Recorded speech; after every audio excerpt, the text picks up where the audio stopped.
Chapter 276, 6 Months. Easier than expected. This was the headline that Robin put up for what happened that day.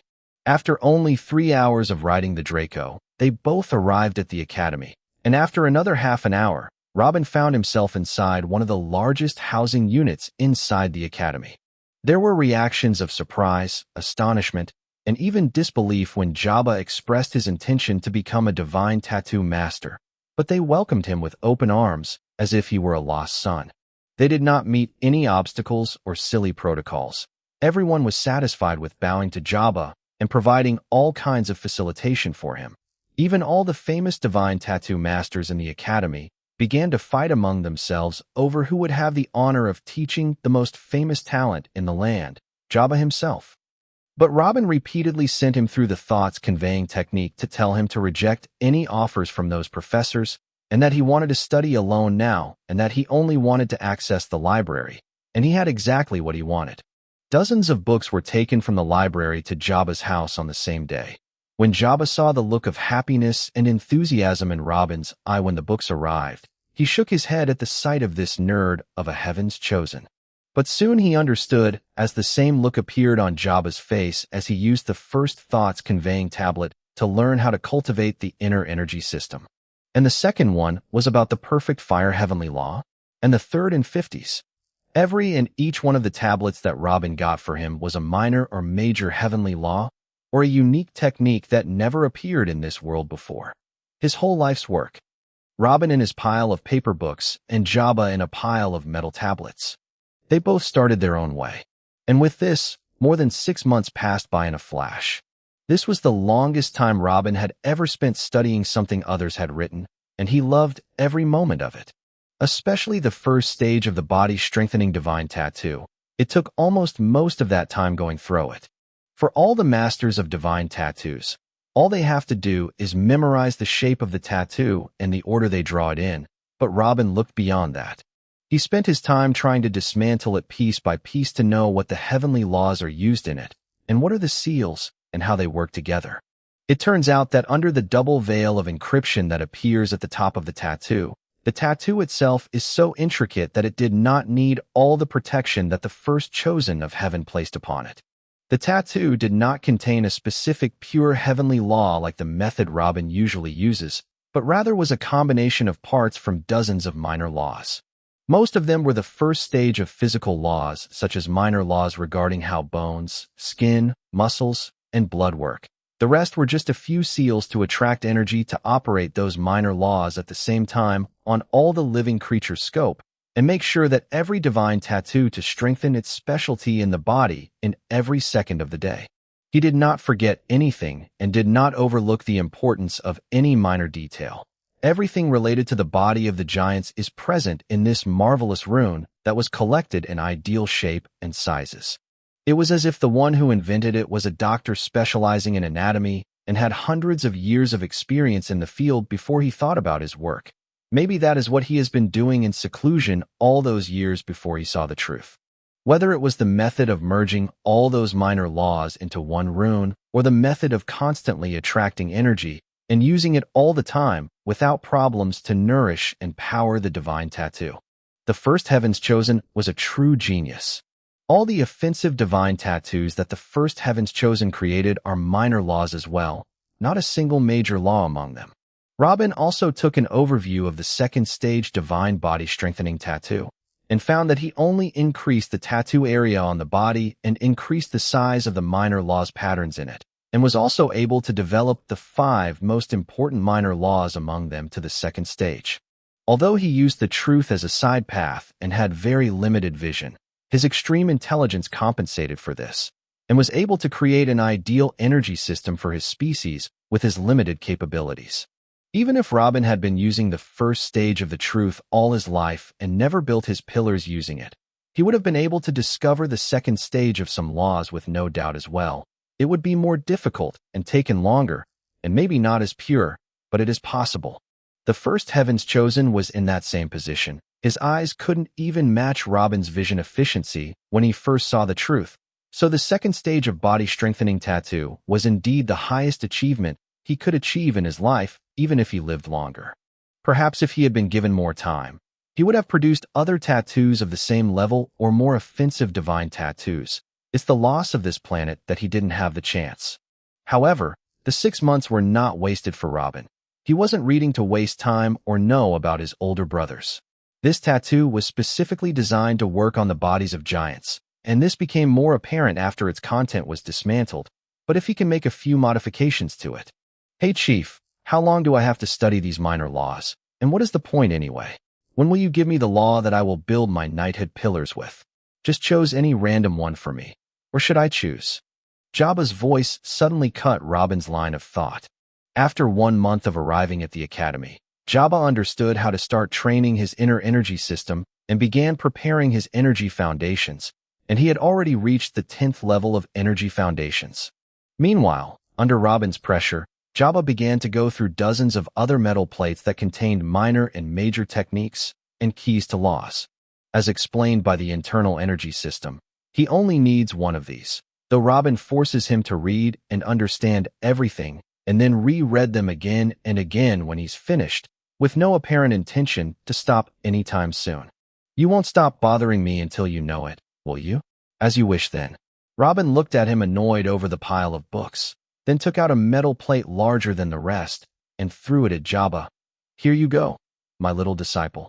Let's see if the miracle of the second heavens chosen can be repeated. Chapter 277 First Tattoo.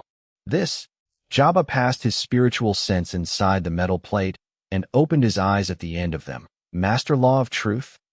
I made you read all the minor and major laws that I discovered to open your eyes more to the world around you. This is the way I took to discover the truth, and now you are almost ready. What you are holding in your hand now is not a direct technique like the rest of what you have read, but it is the juice of all my experience with the truth all these years. It is similar information to what the second heavens chosen received before the truth accepted him. This is what makes a person heavens chosen. This is the truth. Robin spoke seriously. A heavens chosen? Jabba grabbed the metal plate as if it was the greatest treasure in existence. Well, not quite. Robin shrugged. As it happened with the first heavens chosen one and his bloodline. You can see that this is not easy. Even with all this information, you must be accepted by the truth to be able to see it. Read everything, comprehend it, and try hard. Then leave everything else to your fate. Jabba raised his face to look Robin straight in the eye and then fell to his knees. Whether I was chosen by the truth or not, I appreciate how massive this opportunity is, and I will always remember it. Thank you, Master. Robin nodded with a smile. This was the first time Jabba had called him Master. Then he stood and moved toward the door. I will go borrow more books. You stay here and do what you have to do. Yes.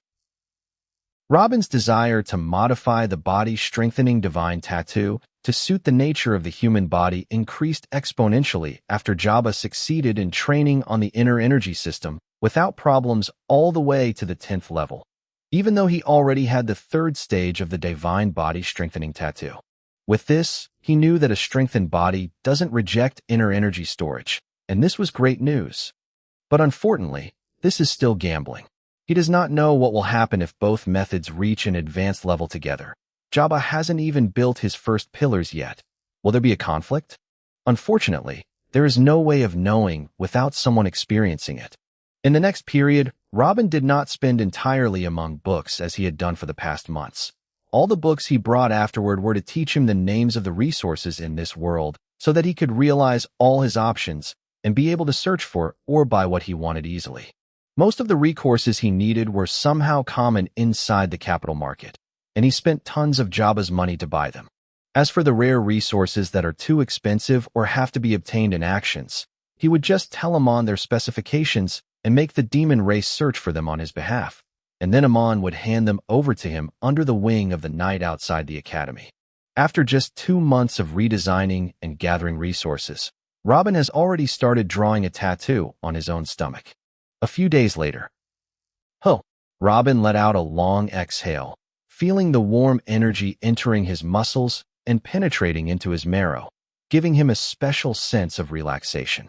Although he couldn't control that energy and it hadn't changed anything in him yet, its mere presence made him feel that he had already become stronger. It's If my academy lecturers saw this, a mass suicide might occur. Jabba laughed out loud when he saw this. Robin drew himself a modified version of the first stage of the body-strengthening divine tattoo only 8 months after entering the academy. Normally, a master of divine tattoos would require nearly 20 years of study before he could get his first tattoo.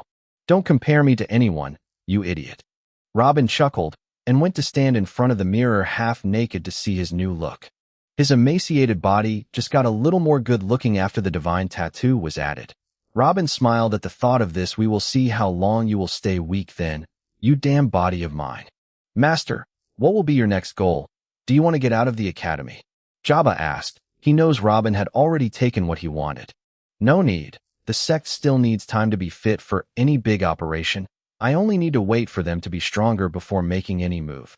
Plus, I still want to stay to study the second stage of the body-strengthening divine tattoo, and maybe the third stage, but I don't know if they will allow you to look at the third stage books. Robin looked at Jabba and spoke. Of course, I can get it for you. Everything inside the Lightning Tribe is possible for you as long as I'm here. Don't worry, when you are done with the second stage, just tell me. Hit Jabba on the chest. Good, there is one more thing. Robin put his hand on his chin. I want a way to make money. Money. I can give you whatever you want. Jabba knitted his eyebrows. But you obviously know this as you spent quite a few purple banknotes already. So what exactly do you mean? I'm not asking for my research this time. But for the sect, Robin shook my head. You already can't be thanked enough to have secured everything the Nahari Union sect needs. Orzon told me you bought them resources more than they asked for, and still doing so until now. But they must have much more than that if we want them to stand on an equal footing with the Giants' tribes or higher. They must have a well-equipped army, fortified cities with strong defenses, and good mounts. We should raise a lot of money, like a lot. Nahari Union Sect is the name that the Administration Council of the sect has settled on, and Robin was later informed of it by a sound talisman. This, muttered Jabba. He is really rich, but he doesn't have enough to fund an entity like Robin is talking about. So what are you thinking? I don't know yet. If I was back home, I would have made something new and sold it at sky-high prices, and they would be happy to buy. But people in this world associate new innovations with the existence of a Heaven's Chosen, and the Heaven's Chosen is associated with misfortune and bad luck. I can't risk shining too brightly and letting people's imaginations run wild right now, or we will both be in danger. Your position as Deputy Chief of the Peacekeepers would mean nothing then. Robin was silent for a few seconds here and then sighed. So I'm going to the library. You know your people better than me. I want you to think of a solution to this dilemma in your spare time. Yes. Chapter 278. I'm here. In one of the wide avenues of the Central Divine Tattoo Academy. Step. Step. All the giants around looked at the weird sight in the middle of the road. At first, they thought it was a tall pile of books walking by itself, but after a moment they saw the little feet moving under the books, and they knew who this was. Jabba's strange human assistant. Over the past months, Jabba has introduced Robin to them as his assistant and instructed the librarian and basically everyone to give him what he wants when he asks, so no one tried to block his way whenever he shows his face. Jabba also took Robin to several crowded lectures or gathering places for one reason, and that is for everyone to see Robin with him and deal with him with some respect. And this has already paid off as no one made big trouble for Robin in the past few months. At least they didn't treat him like an average human. Ba ba ba. Suddenly another sound came that caught everyone's attention. The pile of books Robin was carrying had all fallen. Robin looked on the ground for a moment, then looked in front of him, then up. He found 6 giants looking at him, laughing. Robin only looked at those giants for a moment, then looked back down towards the books and went down to collect them silently. This was not the first time something like this had happened. Every now and then he was subjected to such ridiculous harassment, but he was always silent and let it pass. This is still very good for his position as a human being. But when you were about to grab the first books, one of the giants stomped on his hand and spoke scornfully. Did you ask permission before you collected these books? It's Talon, son of Tinbris, and all his entourage with him. Oh, this is perfect. One of the nearby academy students shouted. A large segment of the people started supporting his father, Tinbris, to be the next chief of the tribe. Tinbris gained even more fame and power on his side after the recent attack from the Water Tribe. It's been a while since we saw a good show at the Academy, ha. Robin looked up and spoke with a smile. Can you remove your foot, sir? Oh, inferior beings can make demands too now? Ha ha, my absence for the past 2 years has made this academy weaken. Talon laughed loudly, and then looked at one of the passing giants. Why do I see this thing defiling the academy's books? Who gave him that right? He is Jabba's assistant. That giant replied. Oh, no wonder you are so rude and walk among us carrying our books as if you were one of us. Does Jabba think he is the chief of the tribe now? Talon looked back at Robin and pressed his foot more into his hands that it started making noises. Get your foot off my hand. I won't ask again, Robin muttered, still looking at his nearly crushed hands. Oh, this sounds exciting. Even the lowly servants of Jabba are threatening? Very good. So come on. Do something then. The giant tilted himself down and started pointing towards his cheek, mocking Robin. Damn it, Robin shouted in his head. The strength of this giant is barely a mid-level shaman. The rest of the giants around him are also elementary or intermediate shamans. After breaking through to level 20 and learning the major heavenly law of gravity, Robin has a great chance of killing at least some of them, and then escaping by flying. But, ha ha ha, why didn't you do anything? Come on, little human, hit me. The giant laughed out loud as Robin remained motionless after threatening. Robin looked down and didn't say anything, just concentrating all his energy on keeping his fingers from getting completely broken. What, slave? Weren't you good at threatening now? You seem to hate stepping on your hand. How about I put your head under my feet instead then? You think your master would care if I killed you right now? You think that even if he cared he would dare do something? Humph, that would be a lesson for both of why. Bah. Boom.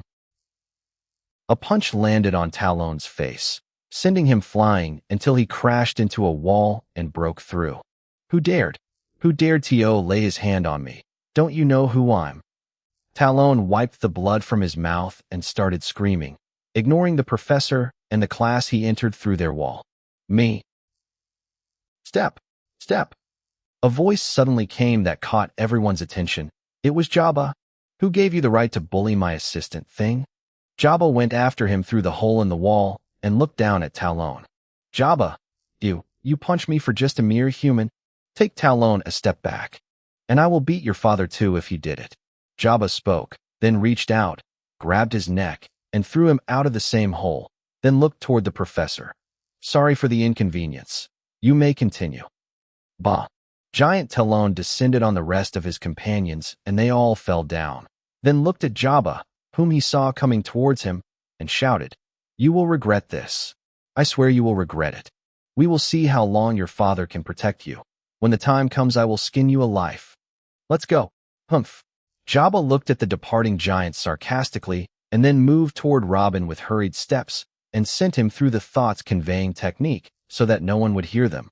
Are you okay? I'm fine, Robin replied, shaking the dirt and blood off his hand. I'm sorry I'm late. I hurried here as soon as I received your message on the sound card. Jabba spoke worriedly. When Robin sensed something was going to happen, he passed his spiritual sense through his sound metal card on his body and sent Jabba to come quickly. Robin really wanted to kill the guy, but he come to his senses when he heard about how he is and who is his father. Of course, he heard about Tinbris' name nearly every time he got out to bring some books. That guy was really close to the chief's seat. He gave the people hope of restoring the lands their current weak leader has forsaken. Killing someone that important definitely wouldn't make his job easier. Even fighting back would do too much harm even if he didn't kill anyone. So he thought of summoning Jabba, and that he would talk to the guy to leave him alone or at least get him out in one piece. But he never expected Jabba to behave this tyrannically.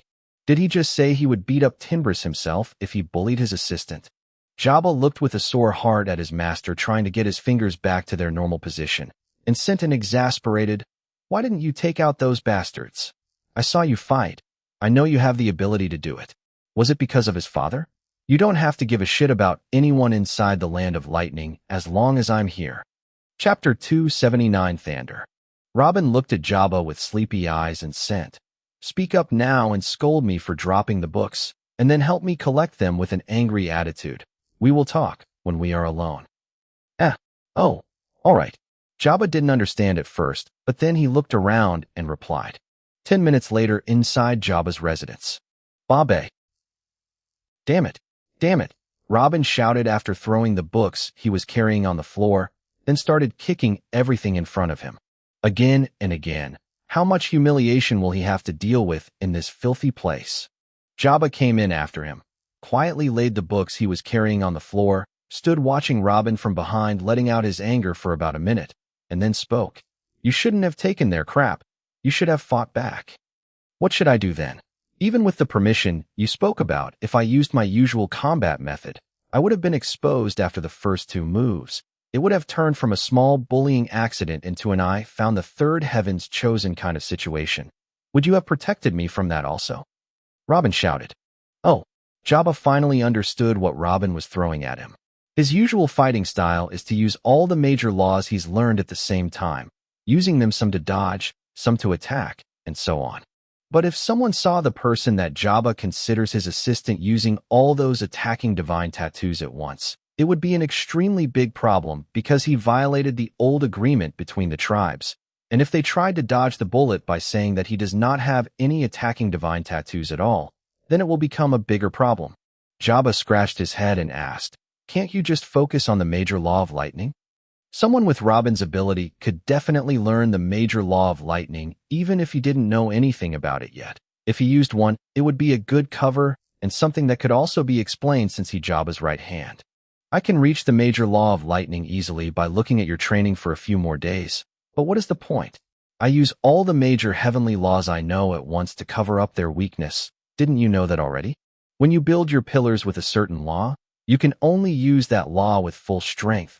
For example, the major heavenly law of fire in my adopted son's hands can be used to take down shamans and burn down cities, but I can only use it to make campfire. Robin shook his head. Doesn't the Truth Master Law have something you can use in combat? Jabba held an eyebrow. You have already read everything about the truth. Do you see anything in it that could be used as a weapon? Robin laughed and shook his head. Actually, I found one, and it is pretty impressive if used the right way. Jabba said. Huh. Robin raised his head to look at Jabba with astonishment, waiting for him to finish. I'm going to book a training hall today and show you what I meant. He looks like I'm going to be the teacher for today on. Jabba gave a chuckle. Tisk, save your chuckles for after the explanation. If I found out that it won't help me, you will follow me everywhere to protect me starting today. WH. What? Jabba was shocked by Robin's words. No, that won't work. Even if my method doesn't work, I already told you. You can kill them in any way you want and don't care about the consequences. Haha. Your strength and talent are impressive indeed, and it gives you respect in the land of lightning. But that wouldn't help me when my identity as the heaven's chosen ET exposed to the authorities. The day will come when I no longer fear the chief of this land and have it my way, but now I can't. Robin shook his head with a sarcastic laugh. Well, you are not too far from that goal. Jabba raised his shoulder. Robin looked at him. How is that? Your disciple is Jabba the son of Thander. The son of Thander. Jabba repeated and raised an eyebrow. And what? My father is the chief of the lightning tribe, didn't you know? Jabba looked at him, raising an eyebrow. What? Robin was shocked at what he heard. You are the son of the clan chief, and now you are just telling me? I thought you already knew me when I took off the cloak and showed you my face that day, and later on I even told you my full name. I am Jabba, son of Thander. Who doesn't know me? Damn your name. I knew that the chief is named Thander, but I thought it was a common name like John or Carl. Oh my God. I was literally plotting against the system in this land in front of the system itself. No wonder Orzon wanted to kill you so bad. Robin rubbed his chin and started walking back and forth. Jabba shrugged but said nothing. After about a minute, Robin stopped and seriously asked, What is your relationship with your father exactly? Good. Bad. I haven't seen you visit him once since we met. Not very good and not bad either. The matter is complicated. After the weak personality he showed against the Water Tribe, I decided to stay away from him and make my way myself. But if I come home now, he will be happy and welcome me. There are no big problems between us. That is awesome. It cleared most of my fears. Robin roared back and forth in the room. Damn it. I made more level 25 runes lately. and I have them on my body right now. I should have killed those 6 bastards using them. Also, I was telling you about the problems of collecting a fortune and how to do it without raising suspicion. But it turned out that you were the son of the chief of the tribe? Why didn't you tell me to just let my thoughts go free? Arg, I wasted too much time thinking about this matter. Now I have to rethink everything. You mute bastard. This is your problem because you did not know who Jabba the son of Thander was. Jabba spoke and went to sit down, but his features changed when he saw a sly smile on Robin's face. Well, that's scary. I'm starting to regret telling you. Haha, this is simply perfect. Before coming to this world, I was hoping to somehow save the life of a princess of one of the tribes and make her introduce me to her father as her savior. But instead, I unintentionally took a tribe prince as a disciple. Haha, oh my good luck finally, starting to show itself. Robin laughed out loud. Don't drag me to your childish dreams. Jabba yelled when he heard this. Today we have a lot to plan, my dear useful disciple. We have a lot of money to make. Chapter 280 Divine Weapons. Robin's enthusiasm quickly subsided after declaring his intent to start making money, and he walked back and forth around the room with a frown on his face, muttering, What about? No, that wouldn't do then. Nah. Would you sit down for a while and at least share with me what you were trying to think of? I told you don't need to worry about anything as long as you have my support. Just pick something and do it. Jabba couldn't stay silent any longer, exclaimed. It is not that simple. You can really protect me inside the land of the Lightning Tribe. But what about beyond that? I can't make a new tattoo. It would definitely mean that its maker is a heaven's chosen, and this could turn the world upside down. And I can't upgrade one of the existing tattoos as well, because that will most likely lead to the same result, or at least too much of an unwanted spotlight. Damn, I have protection like that now, but I can't use it. Jabba furrowed an eyebrow and fell silent too. After a few minutes at last he spoke. What about divine weapons? What about it? Robin stopped and looked at Jabba. It's just a regular armament with special runes on it that harden it or give it a special attribute. What is the difference between this and... Wait a moment. At this point Robin found himself a chair and sat down, eyebrows furrowed, his facial features gradually transforming into a big smile and shouting, This is it. Glad I helped, Jabba said proudly before placing one leg over the other. The method for making divine weapons runes is missing, but it did exist before. If you say you discovered a method for making the divine weapons in one of the ancient ruins, this would seem reasonable. But can your tribe provide protection and secure us from the rest when this story spreads to the rest of the tribes? They would surely try to get a piece of that method. Robin spoke without taking a breath. I highly doubt my father has enough strength to protect us if the rest of the neighboring tribes attacked us. Jabba rubbed his forehead and then raised his head and spoke to Robin. But I think he could if he had a few more divine weapons. You mean? Let's first sell your products to the army of the Lightning Tribe. When my father's pockets are emptied and he has the necessary power to deter the rest of the tribes, then we can announce the matter and sell to everyone we want. What do you think of that? Robin tapped on the armrest of his chair for a moment. Strengthening a tribe that might be a hindrance to the Nahari Union sect doesn't look very good. Leave this point to me.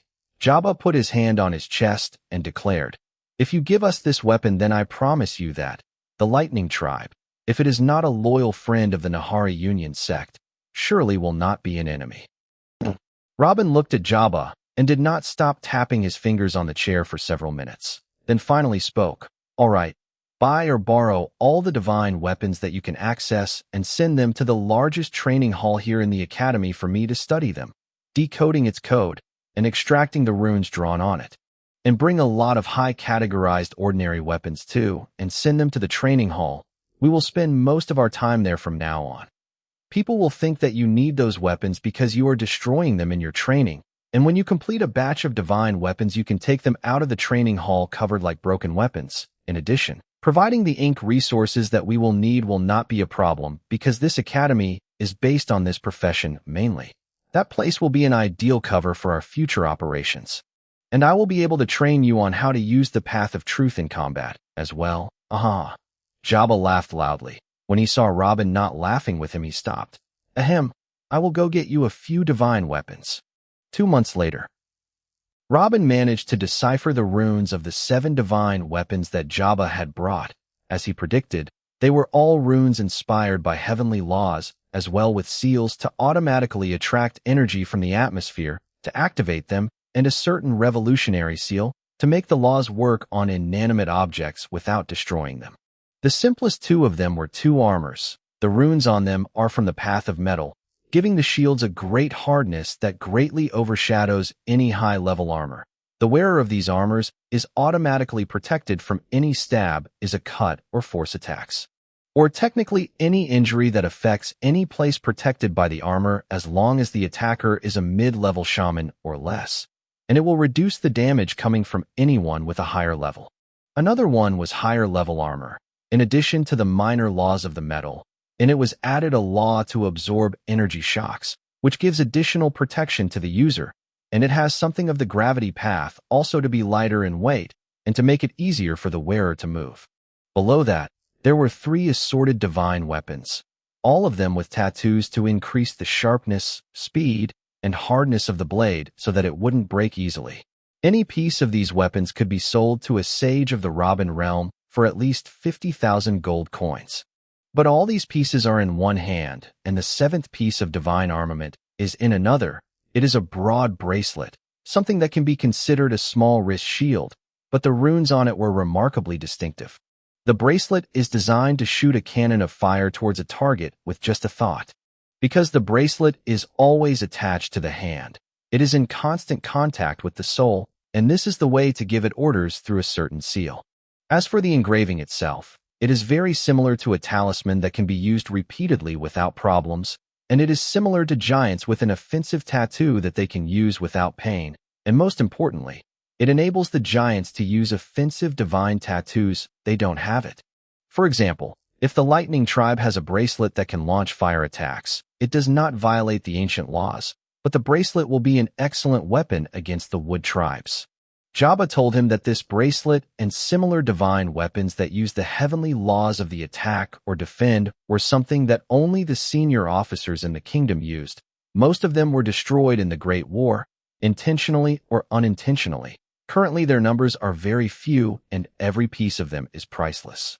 But this particular piece of bracelet, if sold at an auction, might fetch 2 or 3 gold banknotes and maybe more.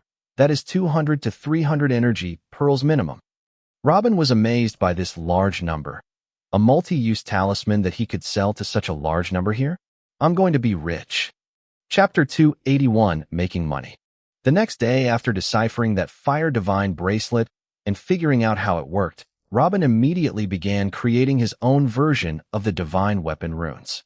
Because divine weapons were basically lost craft, and the way they were drawn was buried under piles of cipher, Robin decided that he didn't need to copy the rune style of the second heavens chosen as it is, but rather took the seals and basic parts, and then made some changes and made some additions to make the divine weapon runes fit his style more and make it easier to draw.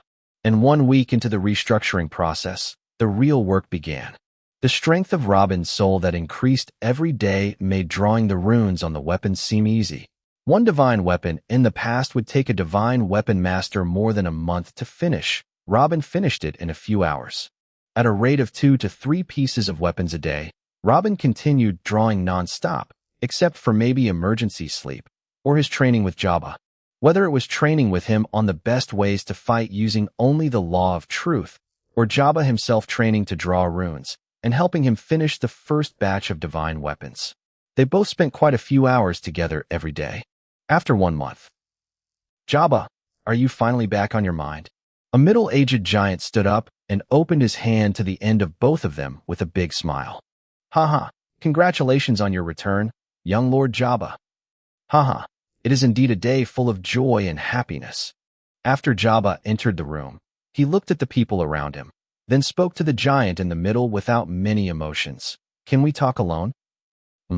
All right, replied the giant, gesturing the rest of the giants around him to leave, then pointed toward the chair in front of him to sit on. Your uncles are glad to see you. You shouldn't have treated them so cold. Those who obey you in your submissive methods are not my uncles, and I do not want to know them. Jabba sat in front of his father and responded directly. Thunder shook his head. Managing a vast land on which millions of giants live is not something young fellows like you can imagine how difficult. Even the inferior races require me to provide food and water for them. Not everything is waving swords and jumping in fights. The more you age, the more mature you will be. Only then you will know that I was right. The Water Tribe is no better than us in anything. They have millions of giants like us, and they have tens of millions of inferior races members. Why are they better off than us? Why do they dare to invade us? Why don't we confront them and take what is ours? Shouted Jabba. Idiot. The Water Tribe has more than 500 divine weapons. Do you realize what this means? Even the Fire and Strength tribes and others have a lot of remnants of divine weapons, while we have less than 100. What can we do with that many in front of them? Their special forces can eat us and throw us in the garbage if a war really starts. We should be grateful that my submissive methods only made us lose some lands while we kept our necks on our shoulders. Shander hit the armrest of his chair and shouted, You had me. If you just let me gather and command strong troops ready to die for our tribe, we'd get rid of at least half of their special forces and maybe steal some of their weapons. And let you and the best men of the tribe die is this suicidal mission?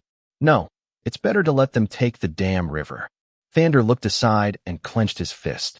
You haven't changed throughout my years of absence, not even a little bit. Jabba calmed himself and said, Sai, I see you still don't agree with my way of guiding the tribe as well. Why are you here then? Thunder rubbed his forehead and spoke. Jabba looked toward his father for a few seconds. If I provide you with the divine weapons you are missing, will you declare war on the Water Tribe and reclaim our lands? Thander raised his face and looked at Jabba with eyes full of astonishment and questioning. Haha, done, boss. I brought you your first earnings. Jabba laughed out loud after entering the training hall and threw a small bag to Robin, who opened it and found it filled with golden banknotes. Robin was astonished by the number of banknotes in his hands. That old man feels guilty about me. When I told him it was me who made them, he decided to pay for them handsomely. Great, huh? Jabba laughed again. But we will need more anti-water weapons and shields in the next batch. Anti-water? If he is going to pay the same amount for the weapons every time, I will make whatever weird things he likes. A big grind appeared on Robin's face, and he went back to his work again. Seeing that Jabba could earn that price for him, and that he had finally set foot on the right path to his plan, Robin didn't spare a drop of sweat or a second of his time from that day on. Offensive weapons to turn water into ice. Heat defense shields for vaporizing water attacks. With a few short weeks of making designs, Robin Military Industries has turned into a real nightmare for anything and anyone who uses water as a weapon. But his efforts, only he and Jabba, were not enough in his eyes, so he summoned a few youths from the 53 settlement, made them take an oath on the oath tablet, and then began teaching them the ways of making divine weapons as well. Very quickly, the training hall turned into what looked like a giant workshop. And while he was working on collecting money, he did not forget the Nahari Union sect as well. If a month's production exceeds 100 weapons, all the surplus goes to the sect immediately. Whether it was Jabba sending them to the warehouse at the neck of the Desert of Death, or a whole battalion of demons sitting by the capital helping send some pieces back and forth, hundreds of divine weapons were finding their new users every month. Both the Lightning Tribe and the Nahari Union sect were getting stronger fast and out of everyone's sight. And with that, quickly 2 years went by. Boss, sorry I will have to leave you alone for a while. This will be the last batch for the Lightning Tribe for now too. You can rest a bit now and go back to studying tattoos as you like. I have made preparation for you to not be disturbed in my absence. What is going on? Robin looked back and asked. The war? It is finally happening, Jabba announced, looking excitedly at the pile of weapons in front of him. Chapter 282 Punch. Did your father finally make the decision? Robin spoke in shock. Why so soon? If you guys wait for a little more, we can double the number of divine weapons you have. This was not our decision. The Water Tribe sent soldiers to the border, and they started picking up little fights again. It seems that they are greedy for more of our lands. But not this time. Jabba spoke while clenching his hands tightly, clearly fighting intent burns in his chest. Robin looked at him for a few seconds, and then nodded. All right then, my entire production will go to the sect temporarily until I receive another request from the Lightning Tribe. Stay careful and come back safely. You are more important than any piece of land. Thank you. If you instruct the academy leaders to treat you well and leave this training hall reserved for you. I told them to treat you like they treat me. Take care. I will come back quickly before any problems arise. Jabba bowed a little, then turned and left. Robin continued Jabba's back until he walked out of the hall and shut the door on them again, then turned back to look at his assistants. All right, you have heard the man. Now whatever we are going to produce is going to the sect entirely. Work twice as hard and stop slacking off. Yes, sir. A few days passed by. It was 2 short weeks for Robin, who didn't even feel the time, but it was 2 weeks that shook the entire eastern region of the Nahari planet. Everyone knew that the Water Tribe was about to uproot another large piece of land from the Lightning Tribe, and all the surrounding tribes stood watching how big a piece they were going to take this time. Even the members of the Lightning Tribe themselves had begun to wonder about the size of the losses and how many soldiers will die before their chief choose peace again. But not for a moment did they think about the possibility of responding to the coming aggression and actually putting a fight. It has been too long since the Lightning Tribe went to war and hold their ground. Thander has unofficially raised the white flag long ago and only thinks of building good relations with the neighbors, but the Water Tribe is clearly not interested. With a nation that only thinks of ripping you apart and a leader that lay on his stomach and lets it happen, it has long given the Lightning Tribe members a sense of despair. However, it was a surprise that the chief of the Lightning Tribe, Thander, declared that all the forces of the Water Tribe must withdraw, or else this would be considered a declaration of war on the Lightning Tribe. No one took the announcement seriously. This is not the first or even 10 times that the Water Tribe has harassed them and taken plots of their lands. Why is the situation any different now?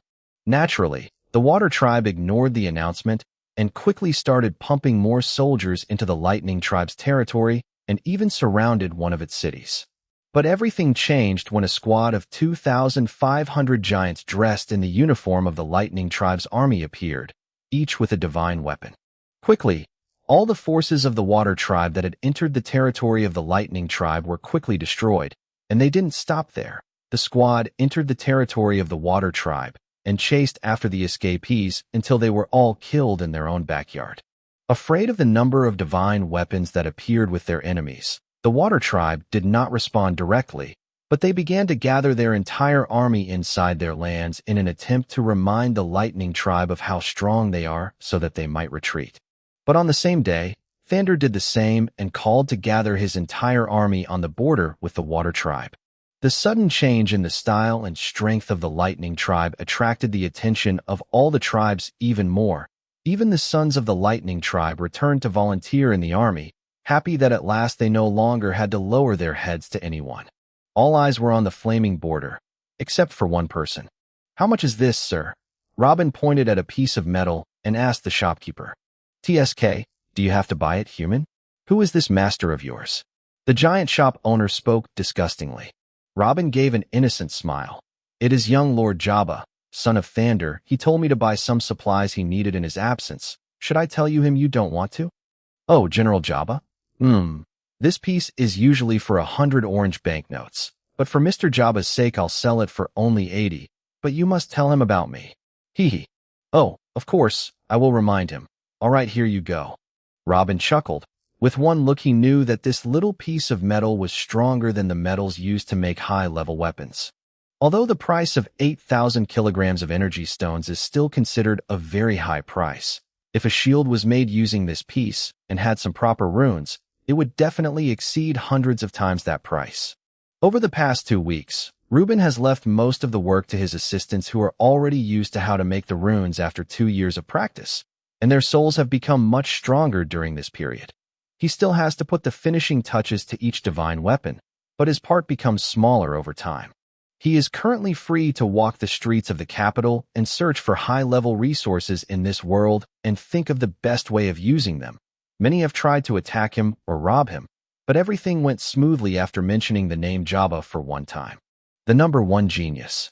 The warrior prince who left a life of luxury because he does not agree to submit. And currently one of the most important generals in the war against the Water Tribe. Jabba's popularity was simply sky-high. Today has been like every day for the past 2 weeks. Robin has been moving through different streets alone watching the things he can buy. But today something has happened that has never happened before. Someone began a conversation with him. "It's a beautiful day, young human, isn't it?" Robin turned behind him and saw a giant looking at him. When he sensed his aura that he was at the top of the shaman's level, he took a few steps back. "Yes, sir. It is a beautiful day. Excuse me, I'll get my humble self of your way so you can enjoy it more." Bah. Turning back, he bumped into another giant, who shouted at him.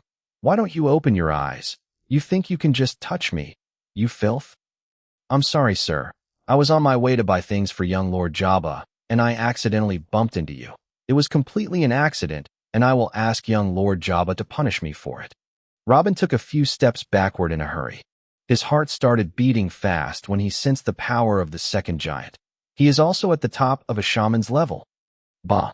Robin bumped into something else. When he looked back, he found a third giant at the top of the shaman level. But this time that giant didn't speak, but lowered his fist to shoot a straight punch at Robin's face. Robin tried to dodge to the side with all his might and the laws he knew, and he was actually able to get away and let the punch slide next to his face.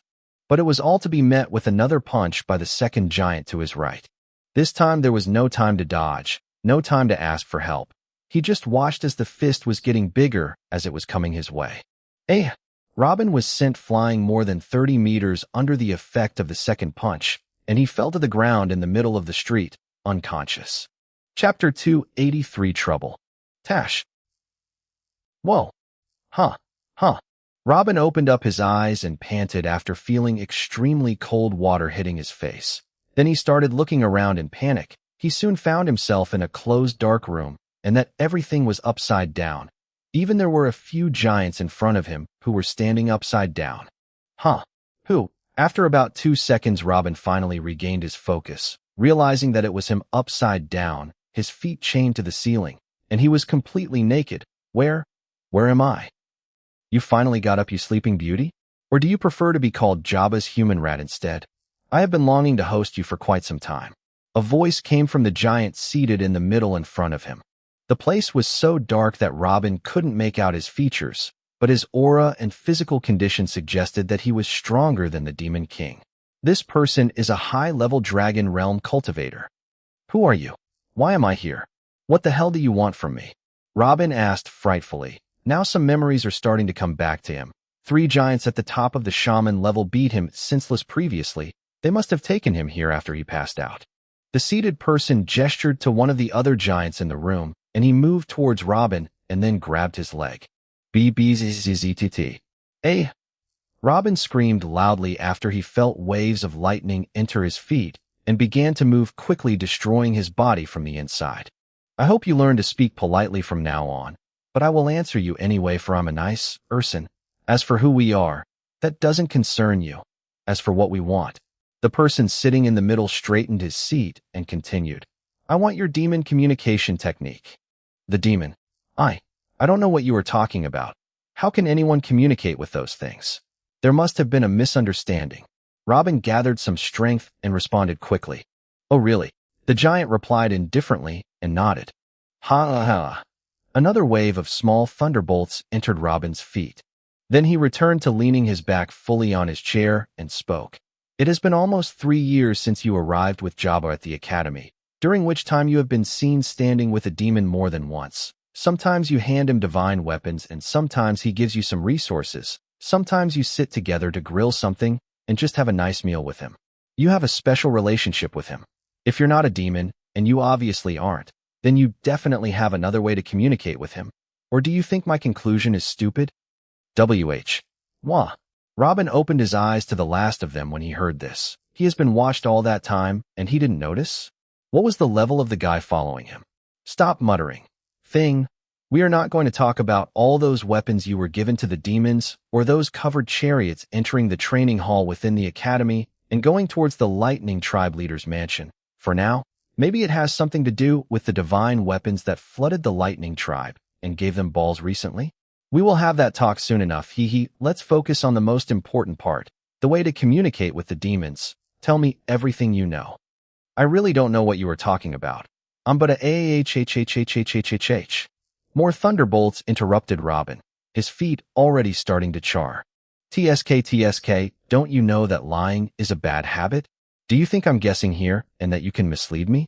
I told you we have been following you for 3 years. That won't help you. Be obedient and speak up. The person sitting shook his head, smiling. I. A wave of panic began to seep into Robin's heart. He was planning of every step he took, has never imagined for a moment that he would be put in a situation like this. He was stripped of all offensive talismans and communication talismans with the rest of his clothes. His legs were chained from the top and his hands are chained together from behind his back. He has nothing left to move freely except his tongue. You what? Do you think I have the whole damn night to spend here with you stuttering? Looks like your tongue is still stuck. Let me help you untie it. The seated giant said, agitated, and gestured to the other giant in the room, who took a few steps towards Robin with a big smile, and then crack. Ha. Robin almost fainted in pain. That giant had crushed one of his toes like it was a bug. Jabba. When he finds out about me, Jabba will. Like a drowning man trying to cling to a straw, Robin started to mutter. Young Lord Jabba is indeed a powerful and authoritative figure. He the reason we didn't get you earlier, but boy, he isn't here now, and after he became a hero in the Water Tribe War, it is very far-fetched that he would care for a human assistant when he gets back. You will be here telling me everything you know about his innovations. But don't get me wrong, it's not like I'm scared of him or something. His fate is deeply tied to yours actually. If the information you have on him is valuable enough, then when he comes back, I will grab him and tie him next to you to tell us more. Ha. No one is out of my hand. The seated giant laughed loudly. Then his face and tune turned serious. You are here alone. Human, no giant. No human nor the King Devil himself will know your place except with my permission. You are all mine now. And now, open your mouth and speak. Robin didn't open his mouth. What did he say? If he told them how to communicate with the demons, would they leave him alone? Impossible. This guy has been watching everything he did outside the academy for 3 years. He must have tons of questions to ask. After the demon communication method, he will ask for the divine weapons, and then we'll find something else, and then something else. That way Robin will be here forever working for that person, and he will willingly try to expose more secrets even if they didn't ask for it. As if he stopped being useful to them, then it will most likely accelerate his death. It is not like they will give him a kiss on the cheek and tell him to go home to have a rest after his hard work. It seems you still don't understand the situation. The giant finally stood up and then turned and moved toward the cell door and then spoke. I will be back tomorrow. I think, take your time and understand his current situation. It will make it easier for us to talk then. Boys, you should explain to him nicely. Yes, sir. The 2 giants bowed a little, then looked back at Robin with a big smile on her face. The screaming in that cell didn't stop for a moment that day. Chapter 284 Pen and Paper. 2 days later. Squeak. Is he ready to talk yet? A giant entered the dark cell again after 2 whole days and sat in the same, but now blood-stained chair. Try it yourself, boss. The giant standing in front of Robin laughed and moved away a little, so Robin appeared behind him. His toes were all crushed, his legs from heel to knee were completely burnt and charred skin and flesh were still falling off, his teeth were cracked, and his entire body had traces of a whip. Even his face became very difficult to distinguish. Oof, looks like I'm a little late. The giant's features changed a little when he saw Robin's condition, but he quickly gave a chuckle as if nothing has happened and said, well, accidents happen. His ear and tongue are still working right. Of course, boss, if he still doesn't answer you, I will cut off his leg this time. Good. The giant hit himself on the thigh and then looked at Robin. Are you ready to talk now, human? Drop. Robin didn't speak for a few seconds. There was no sound in the room but the sound of drops of blood falling from his heavily soaked hair to the ground. The 2 giants responsible for torturing him were about to strike him again to force him to speak, but the seated giant gestured at them to stop and wait. After about 30 seconds, Robin weakly opened one of his eyes and began to mutter in a lamented voice. I am nothing but an assistant to young Lord Jabba. I already know a few things, but I'm not an expert on them, and I can't teach them to anyone even if I wanted to. I know how to communicate with the demons, but I can't. tell you how to do it also so easily. You think I'm stupid? It doesn't matter how hard it is or how many twists Jabba took to teach it to you. As long as you know the technique, you can write for us how you understand it. Or do you think that I am less intelligent than you and wouldn't understand it, human? It seems that our methods weren't convincing enough. The giant signaled for the two to continue and nearly got up again to leave. Wait. At this moment, Robin shouted, attracting his attention again. Give me time. The technique is indeed in my head somewhere, but it's so complicated, I need some time to be able to rewrite it. Oh, approximately how long? Asked the giant excitedly. 2 weeks, Robin replied and closed his eyes again, no longer having the strength to open them any further. But I want some materials to help me. I will write their name for you. BAA. PFFFFFFFTT. The seated giant got up, slapped the shit out of Robin, then returned to sit again. I can't believe you are trying to take me for a fool again. You have guts. Do you really think I will bring material to someone who is engaging in divine weapons manufacturing and knows how to talk with the damn demons? Who knows what you would do with those? Play another. FCK. Robin cursed in his head, his last resolve to make some kind of talisman to escape this, or a sound talisman at least, has completely collapsed. Then, just give me a blank book and a pen. Is that good enough? But I will be much slower that way. I will take a month or 2. When I'm done, you will get what you want. Robin replied. 2 months? Too much. I'll give you a week, and every day you are late after the week you will receive 2 hours of torture. Then he stood up and looked at the other 2 giants. You know what to do. Of course, boss. Don't worry. He won't live comfortably, and he won't die either. One of the 2 giants laughed as he watched their leader leave, then turned towards Robin. Bah. Robin's feet were untied from the chains that tied him to the ceiling as he fell straight on his head. Then the giant moved and loosened his handcuffs with similar brutality, but Robin himself did not move a muscle or make a sound throughout the process. It felt like he was already dead. One of the 2 approached Robin's ears and muttered, Sit back, sweetie. I will get you what you asked for. I hope from the bottom of my heart it takes you more than a week. After all, only then can we come back to play together. Ha ha ha. BAA.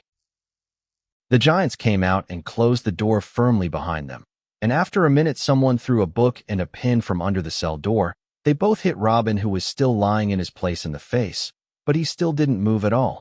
After a full 6 hours of activating the life law, Robin mustered enough strength to open his eyes. After 6 hours like them, he finally managed to push himself into a sitting position and slowly lean his back against the wall, struggling to even breathe. Then he just looked at the book and the pen for another 12 hours with his broken eyes, not knowing what to do with them. Talking about a week or 2 months is all a delusion, all just useless numbers. Robin is well aware that he can rewrite the thoughts-conveying technique using pen and paper in less than an hour. But what would he do after that? He doesn't know who these are, but they are definitely not people whom he can bargain with or use the little tricks and threats he is accustomed to against them. They won't bother to have business relationships and this nonsense. They are the kind that will eat him alive when they realize that it has become useless. To be fair, everyone Robin dealt with before wasn't any nicer. He only had some kind of privilege over them. He had something that made him stand his ground and protected him every time. But now what does he has? Robin kept looking at the book and the pen without moving a finger, trying to think of a solution to get out of the situation with minimal loss. A day, 2 days passed without anything new. There is nothing around him but the wicked laughter of the giants from behind the cell door as they prepare plans to torture him after the week is over. Finally, on the 4th day of the week, Robin grabbed the pen with difficulty and began to write something. Sometimes he continues writing for hours without a break. Sometimes he leaves the pen and looks at the ceiling and mumbles, and sometimes he erases what he wrote and writes others.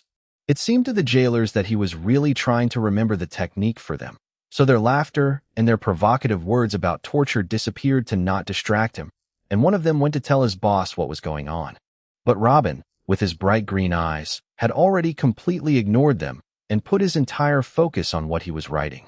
Chapter 285. Yes. After 2 weeks. Crack. Hey. Ha ha ha, this is so much fun. Crack. The The wardens did not hesitate for a moment to carry out orders when the first week of the respite ended, even though it was clear that Robin was writing to them what they wanted. At the end of each day, Robin was interrupted for 2 hours to whip him, destroy his body with lightning, or maybe pour boiling liquids on his body if they are in a good mood. His ability to heal was a blessing and a curse for him. It was the only reason that kept him able to hold the pen and move his hand to write every day after the torture session ended. But it was also the reason that made the two giants very happy, continuing to torture him every day in the most severe ways without fearing for his death. 2 more weeks passed, then 3. The leader of those giants started to run out of patience. Not because he suspects Robin is trying to buy time or something like that, which is impossible given what happens to him every day, but because of this human stupidity. How does writing a technique that he already knows and practice can take all this time? He kept himself cool-headed though, telling himself that Robin is just low species and this is something expected of him. But in any case, he ordered an increase in the share of torture to 4 hours a day instead of only 2 so that it motivates him a little more. 2 months later. Are you ready for today's session, gorgeous? Ha ha. The two giants entered at the same time every day with their usual laughter. When Robin heard this hateful voice, he stopped moving the pen in his hands, and then with difficulty closed the book and put it aside so that it would not be stained with blood, and looked at the two giants with his half-broken eyes. Ready. Good. Ha ha ha. One of them came forward and grabbed Robin by his feet and hung him upside down, as usual, grinning from ear to ear. Robin looked at him with his broken eyes and spoke in a very rough voice because his vocal cords were damaged by the boiling liquid he was forced to swallow. You seem happy today. More than usual. Have you thought of a new method of torture? Ha ha ha. It is your master who's making me laugh. The giant laughed out loud. Master? You mean Jabba? Robin asked, knotted eyebrows. The giant laughed out loud again and moved to the side to fetch the whip, then said, Yeah, who else? Since that idiot came back from the war, he was looking for you like a madman. He brought in so many lowly humans and inferior races members, and he even moved a squad of peacekeepers to help him in his search. It seems he doesn't want you to reveal his secrets, but all that is in vain, ha ha. It is impossible for them to reach you here. Slash. Arga. Huh. So many inferior races members? It's definitely the sect. Robin muttered after receiving the blow. Raise your voice, human. I can't hear you.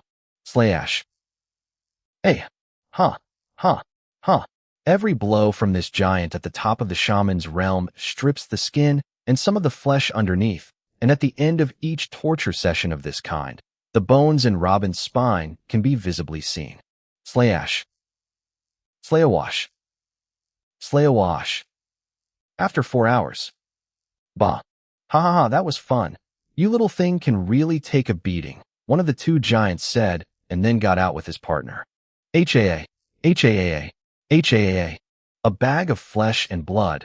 That's the best possible description for Robin right now.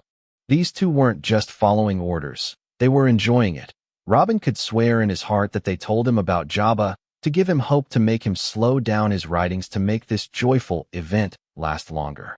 The major heavenly law of life and the first stage, the body-strengthening divine tattoo, keeps him alive, but the injuries accumulate daily in an ugly way. Not a single piece of skin remains on his body unless it is cut off or burned. The body-strengthening divine tattoo was focused directly on transforming the energy it absorbs automatically into healing energy. Robin did not use it as planned during the past period, but with that, Robin's physique has become noticeably stronger and his muscles are starting to appear. If his physical strength alone is compared with internal energy user levels, he was currently at roughly the 4th level of physical strength. His soul had grown stronger since he came to this place, frighteningly stronger at that. But maybe the most noticeable change in him is his dry eyes now. During the first 2 weeks, tears were flowing naturally from his eyes, whether it was from severe pain or from the feeling of helplessness or the repeated humiliation. But not anymore. One of his eyes was swollen and completely closed, and the second was half open and extremely red. But his eye was focused without a single tear in it. Oh, Robin let out a long exhale. Damn it. I can't allow the sect's existence to be exposed so early. I can't stay here for much longer. I should speed up my research. I have to speed up. Robin tried to reach the book with his blood-soaked hands, but fell on his face again, unconscious, from so much pain and exhaustion that his mind couldn't bear to stay awake any longer. And this happens every day, in fact. He will remain in this state and rely on the body's strengthening divine tattoo to restore some of his strength for the next 6 hours, after which he will wake up and take another 10 hours to treat himself with the law of life enough to move his hands and write. And the short 4 remaining hours of the day will be for search. After 10 days, the giants entered with a more serious face every time. Our patience is almost running out. From today, you will increase your session to 6 hours. What? No. How can I write anything like this? Robin was stunned by what he heard. 2 hours of daily torture was enough to drive him crazy, and 4 hours was enough to put him on the brink of death. That is your problem. You deserve it for being too lazy and stupid. Slash. Hey, Emma. After 2 more months. Squeak. Today's session will be increased to 8 hours. The 2 giants walked in every time, with a frown but looking excited at the same time. This is the best few hours of the whole day for them. But for some reason, every day they're getting messier. No, I want to see your boss. I have finished. What you want? Robin lifted the book up and shouted. The 2 looked at each other and then said annoyed. Give me the book then. I'll give it to the boss. That wouldn't do. There are instructions and things he has to hear from me throughout his training. I'm too stupid and can't write them. Even if I wanted to. He should come here. Robin hugged the book and spoke. Tisk, one of the 2 giants turned and left. After an hour, the giant, called the boss by the others, entered the room, brought the same blood and flesh-drenched chair from outside, and sat on it in front of Robin. I heard you finished my technique? Good. But why did you ask to summon me here, human? Robin extended his hand to the book. Please read it. You will meet things you will not understand, and I will explain everything to you. I just don't want to be tortured again. Ha, good, obedient dog. That boss took the book and quickly flipped its pages. He quickly found out that only about a quarter of it was filled with readable writings, and the rest were unknown language and scribbles. Tiskow sees this would think that you invented a new technique, and that you just wrote a one you know. Really, the inferior races are worthless. But in the end, he did not care about those things and began to read the readable technique silently. After 3 hours, the boss closed the book after he had finished reading everything. He did not ask once about a problem he had faced for the 3 hours. He just kept reading with a frown sometimes or pained features in another. Then he just looked at Robin with a look of complete stupefaction and anticipation, like he was waiting for something. Do you think the technique is good? Asked Robin, in a hoarse voice, looking toward the ground. Yes. The giant nodded without hesitation. Robin smiled and looked up. Do you think you can kill these 2 warders for me? Yes. Chapter 286 August. The 2 warders looked at each other, and then one laughed intermittently. That is a good joke, boss. Very good indeed. The boss didn't reply, but stood up, turned around, and looked at them with clear killing intent. That is bad. One of the wardens noticed the change in their leader's aura before they both took a step back and then rushed towards the cell door, but their leader was much faster, and in an instant, he stood in front of the door and closed it with all 4 of them inside, and spoke slowly. The order has been given to kill you too. There is no way to escape. No. Aha. Splash. The strength of a high-level dragon realm cultivator was not something that the 2 shamans could resist, as the chuckles of the 2 giants quickly turned into screams. Hee. Robin chuckled in a low, faint voice. The blood splattering everywhere in the room gave him delight and the happiness that he almost forgot what it is. For the first time in months, the blood on his face wasn't his. The plan actually worked. The first few days he arrived here, Robin put all his thought into staying strong and trying to drag on things. Maybe someone would find him, or maybe he could talk some sense into these giants. But that fantasy ended in the most painful way. Then he only thought of how to get out of the place. But how? Strength-wise, he isn't even in that same realm with these 3 giants. And only the heavens know how many giants still guarding this place. Forcing his way out is impossible. After a few days, he had a wild thought. What is a better way to escape than to open the doors for him? The soul has many properties, and he has already been able to strengthen and replenish it, and even bind it with various oaths and punishments. Can it be further influenced to make it obedient? Perhaps by injecting false memories or subjugating them directly. The important thing is that this is theoretically possible. For the past whole 4 months, Robin's research was poured out on the soul and its properties, until he finally found a way to enslave the target's soul. The target will retain all his memories and ability to think for himself, but he will feel an urgent desire to take orders and obey the person who implemented the technique before doing anything. The problem with the technique is that the target must practice it out of his free will and let it do its effect without his interference during reading it. Actually, this was a long shot and was designed to be a one-time thing. If Robin tried this on someone who trained in internal energy techniques and heavenly laws, he would know what the content of the soul enslavement technique is and would immediately stop following the technique. But because the giants didn't train for anything in their lives and don't know what a heavenly law is, it was easy to trick him. After only 5 minutes, the giant came back covered in blood and sat in front of Robin, but this time he sat on the ground and kept looking at Robin silently. "Who are you exactly? Why were you following me for the last few years?" After a few seconds, Robin finally asked. "In response to my master, my name is Ugas, the leader of the Salamander Al-Inner organization in the eastern part of Nahari planet." The giant replied without hesitation. "Fire Salamander. That name." Robin furrowed his scorched eyebrows as if he remembered something. This was the name of the terrorist organization that Jabba accused of attacking and killing his peacekeepers team. Then the giant continued, "Jabba's about us killing many warriors and shaman peacekeepers brought a great campaign to our branch in the Land of Lightning, and we faced great losses because the army of the Lightning tribe and peacekeepers focused on our pursuit, so we decided to punish those who caused all this. But Jabba is the son of Thunder, the chief of the Lightning tribe, and we can't touch him easily, or we will say goodbye forever for our business here. So we started watching his every move so that we can reach him when he's alone and kill him without leaving any tracks. It was then when we started noticing strange things happening with you too. Sigh, that bastard is the one who did this to me then." Robin leaned his head against the wall and looked at the ceiling of the cell and then spoke. "Get me all the medicinal herbs needed to treat me and bring me something good to eat, and then come here again alone." "Yes." Ugas nodded and quietly walked out of the cell. After only half an hour, Ugas came back with huge bundles of herbs and bags of bandages, then left the cell again. And another half hour later, he came back with plates of high-quality beast meat and fruits. Throughout his absence, Robin heard loud voices from afar, people begging Ugas to carry the dishes and bags for him. But he refused and insisted on carrying them alone as he was ordered. After he brought the last dish, Robin was busy eating and Ugas was busy grinding the herbs and putting them on Robin's wounds and wrapping his body in bandages, and he did it with a proud smile even.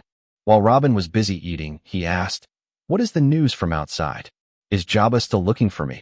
The issue went beyond a mere search. Jabba moved the entire Peacekeepers Department and several divisions of the army to search for you. Not only that, but also huge numbers of inferior beings are also looking for you under every rock and above every cloud. About 2 months ago, it seems that Jabba and those with him had suspicions about us being involved in your disappearance. So he started extensive campaigns against our gathering centers and interests in the lands of lightning. Everything related to us was destroyed. And lately, the crusade against us became much more diverse and unpredictable. According to the latest information I received, some terrorist groups of the inferior races entered the land of the Water Tribe and the land of Strength Tribe to target our men there as well. Even the demons attacked us on more than one occasion. There's something really strange going on out there. Ugas replied calmly. "Oh, that is why the 2 warders seemed rushed in the past 2 months. But they have done all this, and yet they haven't found me? And we're still planning on keeping me here? Tell me more about the Fire Salamander system," Robin asked curiously. "We are a semi-secret organization that was formed a few tens of thousands of years ago. We are not affiliated with anyone, and we are not subject to any tribe or law. We do not have a specific goal other than to achieve the largest possible amount of profits. The organization has 5 equal leaders, Each one oversees the organization's business within 20% of the planet's land on his own. And I am one of them. I run the underground business in the eastern part of Nahari. Mainly we are smuggling goods and slaves, arranging for robbery and thefts, illegal trading of divine tattoos, assassinations, spreading news for money, trading inferior race meat, and other miscellaneous items. But we do so within reasonable limits so as not to provoke the tribal governments more than necessary. As for the men of the Fire Salamander, they are all over the planet, even within the 12 northern tribes. Ogas spoke while bandaging Robin's thigh. This, muttered Robin, an unaffiliated organization that managed to branch out into the entire planet and antagonize them all at the same time. You said that you oversee the eastern region of the planet. This definitely includes dozens of tribes. How many exactly are your men? At the last estimate, I have nearly 2 million followers. More than half of them are equipped with divine tattoos. Ugas declared, but the exact numbers cannot be estimated. We are constantly recruiting more men, and members are being killed in our operations every day. 2 million followers. More than half of them are equipped with divine tattoos. This information exploded in Robin's head like a thunderbolt. This wasn't a tribe with politics and supply chain. They are criminals and terrorists that can't even live in settlements like inferior races. How do they get their food and weapon, and where do they meet? Does this mean they are all citizens of the tribes? With this estimation, then the Fire Salamander organization has tens of thousands of followers in each tribe in the eastern region of the planet. It's no wonder Ugas said they keep themselves under control. These guys can declare was from the inside. What a complex and huge organization you have there. You deserve your filthy reputation well. Thank you, Lord. Chapter 287 Tired. Divine Tattoos Central Academy, the capital of the Lightning Tribe 2 days later. Stop there. What do you think you are going? You are Robin. One of the guards went to stop a human who was about to enter the academy, but was shocked when he got a little closer. Please tell young Lord Jabba I'm here now. Robin nodded with a slight smile, and then made his way toward the training hall with great difficulty under the dazed looks of all the guards. Quick, tell General Jabba, quickly. Half a day later. Master. The door to the training hall opened with bomb, and a giant entered yelling frantically. I'm here. Robin raised his hand as he lay on the ground in one of the corners, still not turning around to look at the giant who just entered. Ba ba ba. Jabba ran towards Robin like crazy and began to examine him with his spiritual sense. This. Robin was wearing extremely heavy clothes like it was raining snow outside, but with his now strong spiritual sense he could see that underneath these heavy clothes, he was completely wrapped in bandages like a mummy, and with a little focus, Jabba was able to easily examine the real condition of his body. Crushed fingers, scalded and stripped skins, torn muscles from lightning, broken bones. Jabba has seen so many corpses in his life, but has never seen one so damaged. Who did this to you? I swear will make him regret the day he was born. Jabba cried when he saw this. He felt his chest almost split open. His job was to protect this person who was chosen by heaven, the person whom he chose to be his disciple. But he let all this happen to him, and in the end, it wasn't even the one who saved him. He came back walking on his own. No need to think about it. Everything is fine now. I just want to sleep a little. Robin muttered in a low voice. Having cured himself just enough to get back on his feet, he decided to head back to the academy so that Jabba and the massive sect campaign would stop before they get exposed. His being here didn't mean he was fine. He was extremely away from that. He still has a lot to recover from what happened to him, both physically and mentally. Please tell me who did it, and don't worry further. You can sleep as much as you want after that, and no one will ever bother you again. Jabba insisted again. He wanted to put his hand on Robin's shoulder as he spoke, but he pulled it again in the middle of the way. Any touch on this body would surely cause him pain now. Didn't my master tell you to let him sleep? Back off then. A voice echoed from the dark part of the hall. Then slowly emerged a giant male, very valiant-looking, middle-aged, with a braided long beard, and unleashed his entire aura towards Jabba. A high-level Dragon Realm tattoo user? You are Ugas. Jabba stood up and took 2 steps back. Robin opened one of his eyes when he heard this. Do you know him? Of course, he is the fugitive Fire Clan chief's brother. Jabba spoke while gritting his teeth. The Fire Tribe was extremely strong in the past, with one of the best attacking divine tattoos in the world, and one of the tribes that had a huge share of divine weapons. Let me tell you that they weren't afraid to use that strength in attacking and looting everyone they could get to. And quickly they found themselves surrounded by enemies on every side. When they go out to attack a tribe, another tribe would attack them in the absence of their military. Slowly they learned their lesson after massive losses. That is why they chose to burn the lands between us and them, creating the Desert of Death many thousands of years ago to reduce the number of potential enemies. But they still have another 3 tribes on their borders, and they are all enemies. The Fire Tribe has gotten weaker over time, and they began to lose lands and water sources one by one because of the many battlefronts they are fighting in, until a time came when the Fire Tribe became weaker than the other 3 tribes individually. It was then that Ugas decided to do one of the most forbidden acts: infiltrate his enemies' homes and attack the infrastructure and weapon warehouses in their cities from within alongside a handful of his strongest men. The damage he caused with that wicked scheme was so heavy that it made the Fire Tribe individually stronger than the other 3 tribes again, and the Fire Tribe chief began to ready himself to attack those 3 tribes again. But the 3 tribes threatened to unite to wipe the Fire Tribe from existence if they moved their army, and they even began to unite their 3 armies into one. It was then the leader of the Fire Tribe began to comprehend how serious the matter is and announced that he had no knowledge of what had happened and that he had disavowed Ugas. And since then he has been on the run and a wanted criminal in every tribe. A few thousands of years passed since then.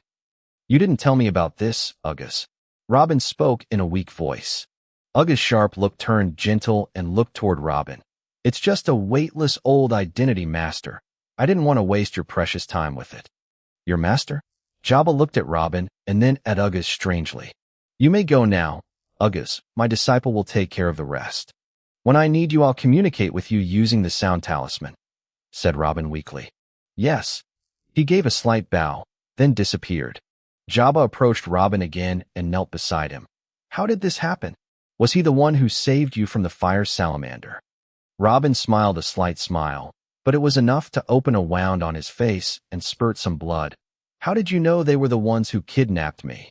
"After winning the war and restoring the lands that the Water Tribe had previously taken from them, my father's party had a very stable and strong position. I used his influence and my new position as a general to inspect all the opposition parties and our enemies to look for you, but I found nothing. I also destroyed several face terrorist organizations affiliated with the Giants, and we did not find a trace of you. Even with the help of the sect and the entire demon race, we didn't find anything, as if the earth had split open and swallowed you up. The only ones capable of doing something like this are the fire salamander and no one else." Jabba spoke nonstop. "Smart. Not good enough and mainly useless, but smart. Anyway, Ugas didn't save me from them. He is the leader of the Fire Salamander organization on the eastern side of the planet." Robin muttered. "What?" Jabba stood and looked toward the place where Ugas had disappeared angrily, but remembered how he had treated Robin a while ago. "What exactly is going on here?" "I will tell you later. The important thing is to stop all operations against them. The Fire Salamanders are on our side now. And now let me sleep. I'm little tired." Chapter 288 Change. During the next month, Robin did not get out of his ground bed in the training hall. He contented himself with leaving the tattoo of the strengthening of the divine body and the major heavenly law of life doing what they had to do, while Jabba and the rest of his human assistants took care of him, bringing him food, treatment, etc. This wasn't the first time he was seriously injured, but this time it was different. During the whole month, he was suspiciously silent. No matter how much Jabba tried to bring up a topic about training or the sect to distract him, Robin would immediately shut him down by saying that he needed to rest and wanted to sleep. But he never actually slept. His eyes were always open. Sometimes it appears as if life has left them, and sometimes it seems as if they are burning in abyssal fire coming from the bottom of hell. What was he thinking? Only Robin himself knows. But self-blame for what happened to Robin was killing him. He really wanted to destroy everything related to the Fire Salamander organization after what they did to his master, but he knows very well that this is a dream trail. Actually, it didn't matter even if Robin hasn't given the order to stop pursuing them. Even if he told Jabba to kill them, he wouldn't know how. He was making a fuss to make the Fire Salamander organization fear for their business in the Lightning Tribe and let Robin go, but that's it. Even if he destroyed all of their gathering points and killed all of their tens of thousands of followers within the Lightning Tribe, it wouldn't scratch the foundation of this worldwide organization, and he absolutely can't catch those at the top who really matter, like Ugas.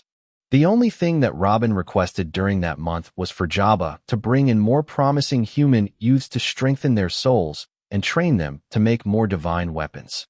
And indeed, at the end of the month, there were 200 youths training their souls and crafting techniques. Even the huge training hall began to fall narrow now. After 6 months later, Robin finally rose from his gloomy ground bed, but still did not move much. Above the same ground bed, he spent most of the day in a meditating position, unconcerned by the sounds of shouting and noises from the hundreds of youths next to him, and he only moved from his place once a day to pass by the divine weapons masters and assistants and see what they had accomplished all day. The number of covered chariots entering and exiting the training hall had clearly increased as the more than 200 divine weapon masters and assistants had greatly increased production. Even the high-level divine weapons and armaments that they could not fully complete, they can now accomplish about 90% of its runes, and then leave the final touches to Robin, who dedicated 2 hours each day to complete large amounts of them. Jabba sometimes helped in making the divine weapons as well, and learned how to draw the runes because it might help him understand the truth path further. But he was busy most of the day trying to obstruct any investigation that would be opened regarding the suspicious movements of demons or the continuing disappearance of the inhabitants of the settlements. He used his influence to threaten many of the other deputy commanders' peacekeepers and the chief of peacekeepers himself to keep their mouths shut on the matter. As for the remainder of the day, he would return to the training hall to try to understand the path of truth and to observe his master from the side. Even after 7 months after his torture at the hands of the Fire Salamander organization, he is still not close to getting back to normal. His focused gaze and his passion for learning have been visibly broken. He looked like a tired old man who only wants the days to pass now. The fake smile that appears on his face when he tries to interact with the divine weapon makers made Jabba feel like he wants to cry. Although he hasn't known Robin for a long time, he definitely knows that this guy who looks dead inside is not him. After another short while, Robin finally stopped meditating and asked Jabba to designate one of the weapons workshops in the capital for them, and to make weapons with special designs that he would present to him. Happy that his master began to plan something again, Jabba went out for just half an hour and went back to tell Robin it was all done. He dedicated one of the biggest workshops in the capital for them, just like that. The first designs Robin ordered from the workshop consisted of 2 types of rings, one of them being the normal carrier of the sound talisman, and the other was made with extremely rare resources and will be made in much lower numbers. The other request was just one spear that is made of a certain material that was extremely rare and expensive. But everything is easy in view of the availability of money. Jabba quickly found all the necessary resources and sent them to the workshop, which finished them within a week. Then Robin took the spear and one of the more expensive rinds and entered one of the rooms in Jabba's house inside the academy, and did not come out again until after another 6 months. 2 more years passed quietly. After the number of divine weapons in the Lightning Tribe reached nearly 10,000, their treasury almost ran out. With the least divine weapon can be sold for tens of energy pearls, and the strongest, like the anti-water type weapons, can be sold for 300 energy pearls. They spend more than 2 million energy pearls and thousands of tons of high-quality energy stones for these weapons. The Lightning Tribe has almost reached bankruptcy, unable to purchase additional divine weapons, and unable to live with such a small amount of energy pearls in their treasury. The Lightning Tribe took that most logical decision: refresh their treasury again by attacking the Water Tribe. Sure to win this time, Jabba didn't go with them, but stayed in the academy trying to make any new breakthrough in his understanding of the path of truth. It has been more than 6 years since he took the truth path details from Robin on a platter of silver, but he still couldn't do anything with it. Although he could easily understand the techniques of other major laws and more than 100 minor laws, and even read hundreds of keys to other minor laws, including the key to the law of death, he still can't feel he was any closer to the truth. The second reason for not going is that he didn't want to leave the vicinity of his master again. With his strength that had now reached the peak of a low-level dragon, he could definitely protect him from any danger, unless, of course, someone of Uga's status came himself. As for most of the past 2 years, he has been studying the second stage of the strengthening divine tattoo, and actually managed to successfully draw it on a divine weapon master. As soon as he reached the peak strength of the warrior realm, he could easily draw it for himself. For the rest of the 2 years, he was focused on the soul powers and the potential in the attacking divine tattoos for himself. And on top of this, he actually came very close to reaching the general form of the second stage of the path of truth. Nothing really changed around him since Ugas got him back to the academy, inventing nothing, caring about nothing. But he himself has made great progress in energy, body, and soul powers. Chapter 289 Deadline. 3 more years passed in silence. Or at least, they passed silently inside the biggest training hall of the Central Divine Tattoo Academy. On the outside, however, the Lightning Tribe has never been more active in its history. After the successive military campaigns against the Water Tribe, the Lightning Tribe regained control of all their ancient lands piece by piece, and then began to penetrate into the lands of the Water Tribe and take large bits with every campaign.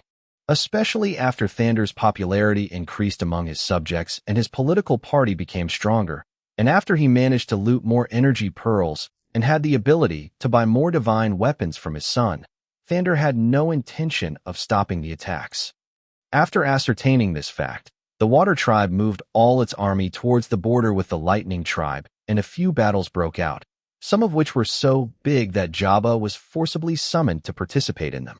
The war claimed the lives of large numbers of people on both sides, but after the emergence of the new strength of their tribe and the restoration of their lands, the giants of the Lightning Tribe rushed to enlist in the army one by one in an unprecedented scene. And this is not all. The internal affairs were not specifically silent and peaceful either. The attacks of terrorist groups have increased exponentially, making the peacekeepers crazy, but the strange thing is that they are targeting certain objects unlike what they are customized to. There are no more indiscriminate attacks on the cities of giants, and there have been no killings in any recent attack by the inferior races terrorist groups. They just appear to take what they want and then leave silently. It is more appropriate to call them honorable bandits by now. The only problem now is that the targets of terrorist groups have become more numerous, and it is not easy to predict them anymore, which eventually doubled the losses of the Lightning Tribe. Building materials, seeds, blueprints for making tools and weapon-making furnaces, exhibits of intelligent creatures, ingredients for luxurious food such as eggs of powerful creatures, energy stones and pearls. No one knew what terrorist groups were doing with all these. It was like they suddenly abandoned their cause and became businessmen in some other tribe. But the anger of the crowds of giants towards them started to decrease little by little because of the disappearance of the killings, accidents, and random attacks on their cities. Only the great merchants and officials hated them to the core. 2 army divisions were moved and included in the peacekeeping forces to use them as they wished in order to stop losses and kill off the terrorist groups. Indirectly, a second war front was opened within the lands of the Lightning Tribe. Another strange thing is the phenomenon of the recent outbreak of demons. They recently became abandoned like locusts. Horror spread for a while after a rumor spread that the noses of the demons began to see the giants even if they used the fragrance of concealment, as that became apparent due to the many incidents of killing giants responsible for taking care of demons' nests recently. There is one survivor of a similar incident, where the giant said that he was doing his usual job of killing the cubs with his mates when suddenly an adult demon approached them and started using his large gills to smell forcefully around them, then started snarling and waving his claws randomly around him as if trying to hit something. Then he summoned the rest of the demons in the nest, and they all started beating randomly where they were, until they found and killed all his colleagues as he managed to escape. By repeating similar incidents recently, the number of giants volunteering for this profession began to decrease little by little until everyone was afraid to approach them, and therefore the number of demons began to increase at a terrible speed. In a record period, they multiplied many times and left their nests for hunting. But it seems like heaven really favored the giant race as all of the demons headed towards the settlements of inferior beings and left the giant cities alone. Although the number of inferior beings in the settlements was rapidly decreasing, there are entire settlements that vanished in thin air with no one living anymore. No one really cared. The operations of the army abroad and the operations against the terrorist groups inside made the interest in what happens to the inferior beings' settlements the least to worry about. However, a few army divisions were assigned to fight off the demons and reduce their numbers before it became a problem, thus opening a third war front for Thander to deal with. As for inside the biggest training hall of the Central Divine Tattoos Academy, everything is rather boring. The 200 cultivators became divine weapon masters in every sense of the word. Every single one of them could completely finish a weapon with the same level of fire bracelet Jabba showed to Robin before. The special workshop that Robin requested sends weapons and special equipment whenever they finish a batch, and Jabba left his trusted men to buy weapons from everywhere and send them to the hall where the divine weapons masters work on them silently. Then daily a covered chariot goes out and heads towards the Lightning Tribe Chief's mansion, while Amon and his team of hundreds of demons stationed just outside the capital enter at night to take all the excess divine gear and deliver it to the sex location. Their superior sense of smell, as well as their pure spiritual sense, made them the perfect choice for infiltration the capital city without anyone discovering them. As for Robin himself, he did not show himself much during the 3 years. Sometimes he goes out to pass on the divine weapon masters to see if he can teach them something, or he quickly asks Jabba about his development in understanding the master law of truth and helps him understand things blocking his way or gives him advice. Otherwise, he does not come out of his room in his apartment at the academy. He didn't take a step outside the academy. He didn't order a new book from the library. He didn't ask about anything going on around him. He's just either in his room or walking around with his half-dead eyes when he becomes extremely bored.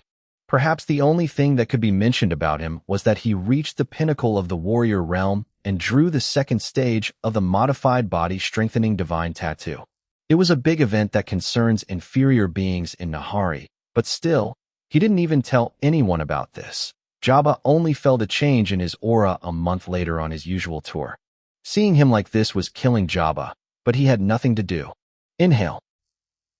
Whoa. Robin let out a long exhale while sitting on his bed, as usual, then inserted his energy into one of the 2 rings on his hand and sent, "Chief Orzon, the 10-year deadline has arrived. Are you all ready?" After a few seconds, a voice appeared in his head. "Everyone is waiting for your signal." Chapter 290 Meeting Thander. Come, this way please." Jabba opened the door of the Lightning Tribe Chief's office, then looked behind him and began to speak politely and with a slight bow. Thander, who was looking toward the window watching his city, furrowed his brows and looked toward the door with obvious anticipation. Who in all the lands of the Lightning Tribe deserves to be treated like this by his son? Seconds later, a human being a foot taller than usual entered with his hands behind his back, with a steady pace and ripped muscles visible from under his tight clothes, moving slowly until he reached one of the chairs in the room and sat straight down with his hands on his thighs. "What the?"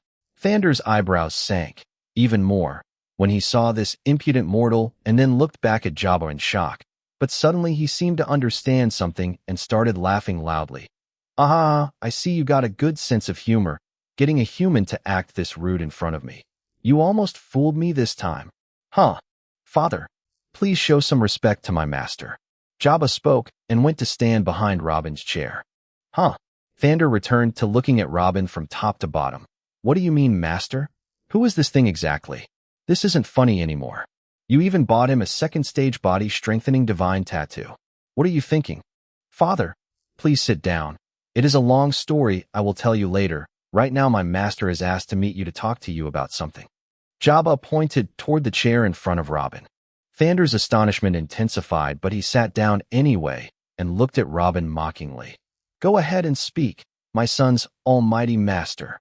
I want an official recognition from the Lightning Tribe for the Nahari Union sect. You will take the sect as an ally from now on, and I want a trade and mutual defense agreement as well." Robin spoke straightforwardly without any appearing emotions. "Don't you want a piece of Plains Violet beef steak too? It is quite delicious." Thander nodded, raising his eyebrows. evidently still being sarcastic. Okay, I tried. Robin stood up and started walking towards the door. Wait, Master, please sit down. He still doesn't know what is going on yet. But Jabba stood in his way and said in a panic, and then looked at his father. Can't you act wisely for once in your damned life? I told you this is serious. What is serious? What is this sect of Nihari Onion? Or whatever its name is. It is the first time I have even heard that name. Jabba, if you came here to joke, I will make you regret this. Thander looked really upset after his son spoke to him like that. The Nihari Union sect is a new force that has sprung up in the Desert of Death. My master is their head. Please listen to whatever he says as I bear witness to it word for word. Jabba put his hand on his chest. Desert of Death? What the? Thander's face looked very puzzled. Jabba then looked at Robin again and pointed at the chair. Please sit down. If he continues to act in the same way again, you may leave, and I won't stop you. TCH. Robin sat down again in displeasure and looked at Thander. Sigh in exchange for you agreeing to what I told you. You will be supplied with much more divine weapons, and the Lightning Tribe will have a special place in the sect as the first to acknowledge us. We will aid you to crush the Water Tribe and help you in any other war you find yourself in. Although it is our weapons, and we will do most of the work, I will give you half of the spoils of every war we participate in with you. You have a good son. I'm offering all of this for his sake and nothing else. Krosh. Thander clenched his hand so much that it started making noises. He really wanted to stand up and smash the head of this inferior being, but he barely restrained himself and looked at Jabba. Is this arrogant thing talking for real? Are they the ones who make the divine weapons? Yes, my master made them and trained other divine weapons masters, and he can make so much more if he wanted. Jabba quickly replied. Thander turned back to look at Robin with a smile on his face. And if I refuse? No problem at all. For Jabba's sake, I will not think of attacking the Lightning Tribe. The thefts of terrorist groups and the strange behavior of demons will also stop completely as a bonus. You will get to live in your little land forever in peace hugging soft pillows. But I will take all the inferior creatures in your lands. I will give you a good price for them. Robin replied. Attack the Lightning Tribe? Terrorist groups will stop their attacks? The demons? Purchasing all intelligent beings. Wait, do you mean purchasing them with the money you took from me for the divine weapons? Thander spoke in exasperation. There was too much information in Robin's short supply that his mind couldn't process it, and then looked at Jabba and shouted, I was giving you everything we had in the treasury, thinking that you were the one taking advantage of it. I thought you were preparing your own faction or will reinvest in the Lightning Tribe lands, but you were giving it to such a malicious organization. You dare put me in such a situation? I, Thander, should now lower myself and negotiate with this thing? You are a damn disappointment. What do you mean by a malicious organization, father? He offered you trade deals and help you in wars if you agreed. Even if you refused, the attacks of the terrorist groups that we have been suffering from for thousands of years would stop, and all your money would be returned to you. What do you have to lose in either case? But please agree. This is an opportunity that will not come knocking again if you missed it. Trust me in this one. Jabba looked as if he was about to kneel down and beg his father. Thander gritted his teeth and looked at the ground for a moment, thinking hard about every word he heard for Jabba and this human thing from the beginning until now, and then went back to look into the half-dead eyes of Robin. Thinking about it, this human doesn't look like any other human he saw before, and there is a certain dull, unnatural aura around him that has nothing to do with the body-strengthening divine tattoo, or any other divine tattoo actually. Is he really an inferior human being? No matter the race of this person, he was the one who recreated the divine weapons. He was the one who tamed Jabba's arrogance to such a degree and got him to call him master. Whoever and whatever this person is, he is definitely not normal. Chapter 291 Terror. Tell me more about the strength of that sect of yours. What makes you qualified to make any deal with me? Thander spoke with his nose high up. Robin gave a slight smile and spoke. We can talk about details after we become true allies. You don't think I will tell you our secret right now, don't you? For now, keep in your head that the sect can destroy the Land of Lightning in 1 month if we want it. Like hell you can. Thander hit his armrest and then looked at Jabba. You brought me a despicable liar to negotiate with me? Even if all the surrounding tribes gather to destroy us, they wouldn't be able to do it in 1 month. He wasn't lying, though. Jabba hesitated for a moment, then replied. Thunder opened his eyes wide. Even if this human was really lying, he knows Jabba well. He's not the type to lie or exaggerate. His reply made him turn back to look at Robin with a complex look this time. After more than a minute, he spoke. No matter how strong your sect is or how the hell you manage to cultivate such force in the desert of death, if you dare start a war against us, the Lightning Tribe will not fight you alone, as I bet you have a lot of spoils that will be of interest to our beloved neighbors. I argue you to think of yourself right now. Give me one reason not to lock you up in a place that not even the devils knows, and make you craft divine weapons for me forever. I will wait. Thander gave a big smirk after saying this. You will only do that over my dead body. Jabba took a step forward, demonstrating his willingness to defend Robin no matter what. You unfilial child, will you let this thing threaten your father in his own house, and even defend him too? Why would the heavens give me such a child? Thunder shouted. Robin raised his hand to hush Jabba before he spoke again, then said to Thander with a sarcastic smile, Since you opened up to me with your little terrifying threat, then I will tell you something you need to know. I want you to consider this one thing about me before making any decision or speak with me like that again. I don't give a tiny piece of flying FCK about what you intend to do with me. In fact, if you see yourself as man enough, I dare you to do it. I'm fed up with this damn planet. Ever since I've been exposed to humiliation after humiliation and torture after torture, and faced certain death countless times. And for what? To save you? Make you stronger. If your heads are full of shit instead of brains, and you want to die in the next invasion, who am I to stop you? I no longer care what happens in this place. I began to hope that the invasion would come sooner, or that I would just fail in this mission so that I could finish up with this disgusting planet as soon as possible and get the hell out. You said you want to look me up? Do it. I will make the best divine weapons for you and give you techniques you never dreamed of. I am a heaven's chosen. I will benefit you if you do it. Let me live in peace in whatever cell you have until the day you all die. Only then I will go back to where I came from without breaking my promise. Die? Invasion. Heaven's chosen. What the hell is going on here? Thander mumbled. A look of bewilderment appeared on his face, and he moved his eyes between Robin and Jabba. Master. Jabba's heart stopped for a moment when he heard this. He knew Robin came for a noble purpose, but the planet didn't give him any rest. Even he himself was trying to kill him in the past. Then he looked at his father. Father, everything he says is right. He is the third heaven's chosen, but he is not from our world. He came here to warn us and strengthen us before an invasion from another world comes to destroy us all. We have less than 40 years until that happens. Invasion from another world. Thander's mind has stopped working. I will explain everything to you later. The important thing is that you must agree to the terms of my master, the third heaven's chosen, and I promise you that you will not regret it.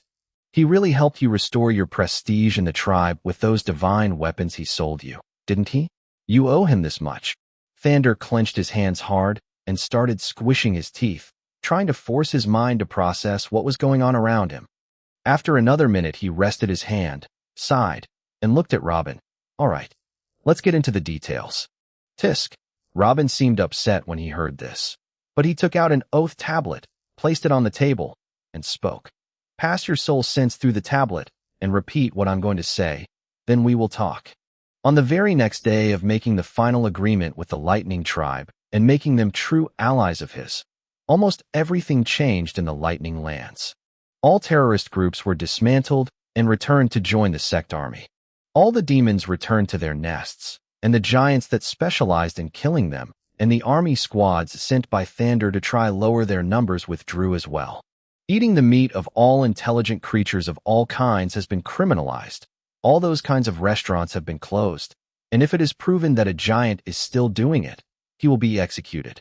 All the settlements were considered a safe haven for all the intelligent creatures, and giants could no longer enter them and do shopping as in the past. Roads were constructed and cleared deep into the desert of death where the intelligent creatures other than the giants began to come and go to the sect freely.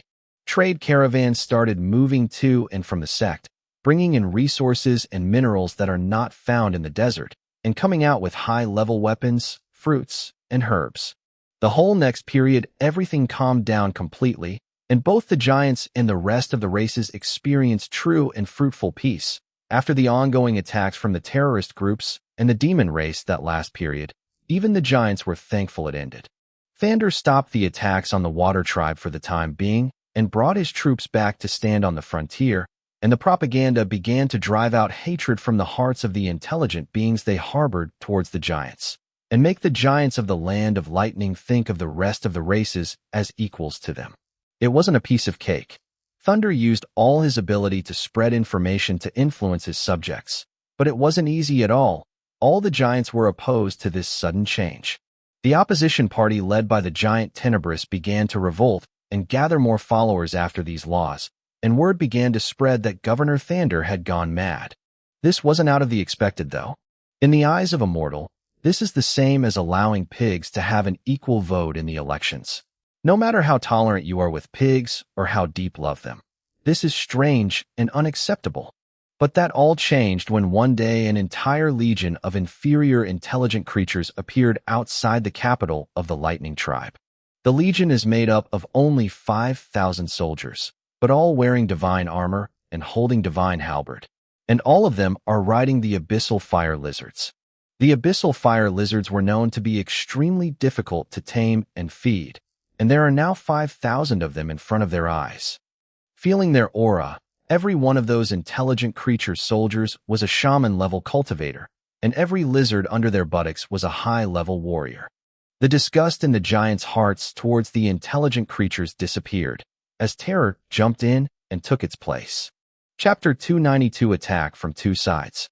Everyone calmed down only when Thander and Jabba appeared to receive the Legion themselves and announced that they were friendly forces and that they were here to conduct joint exercises with the special teams of the Lightning Tribe Army right in front of the walls of the capital to entertain the residents.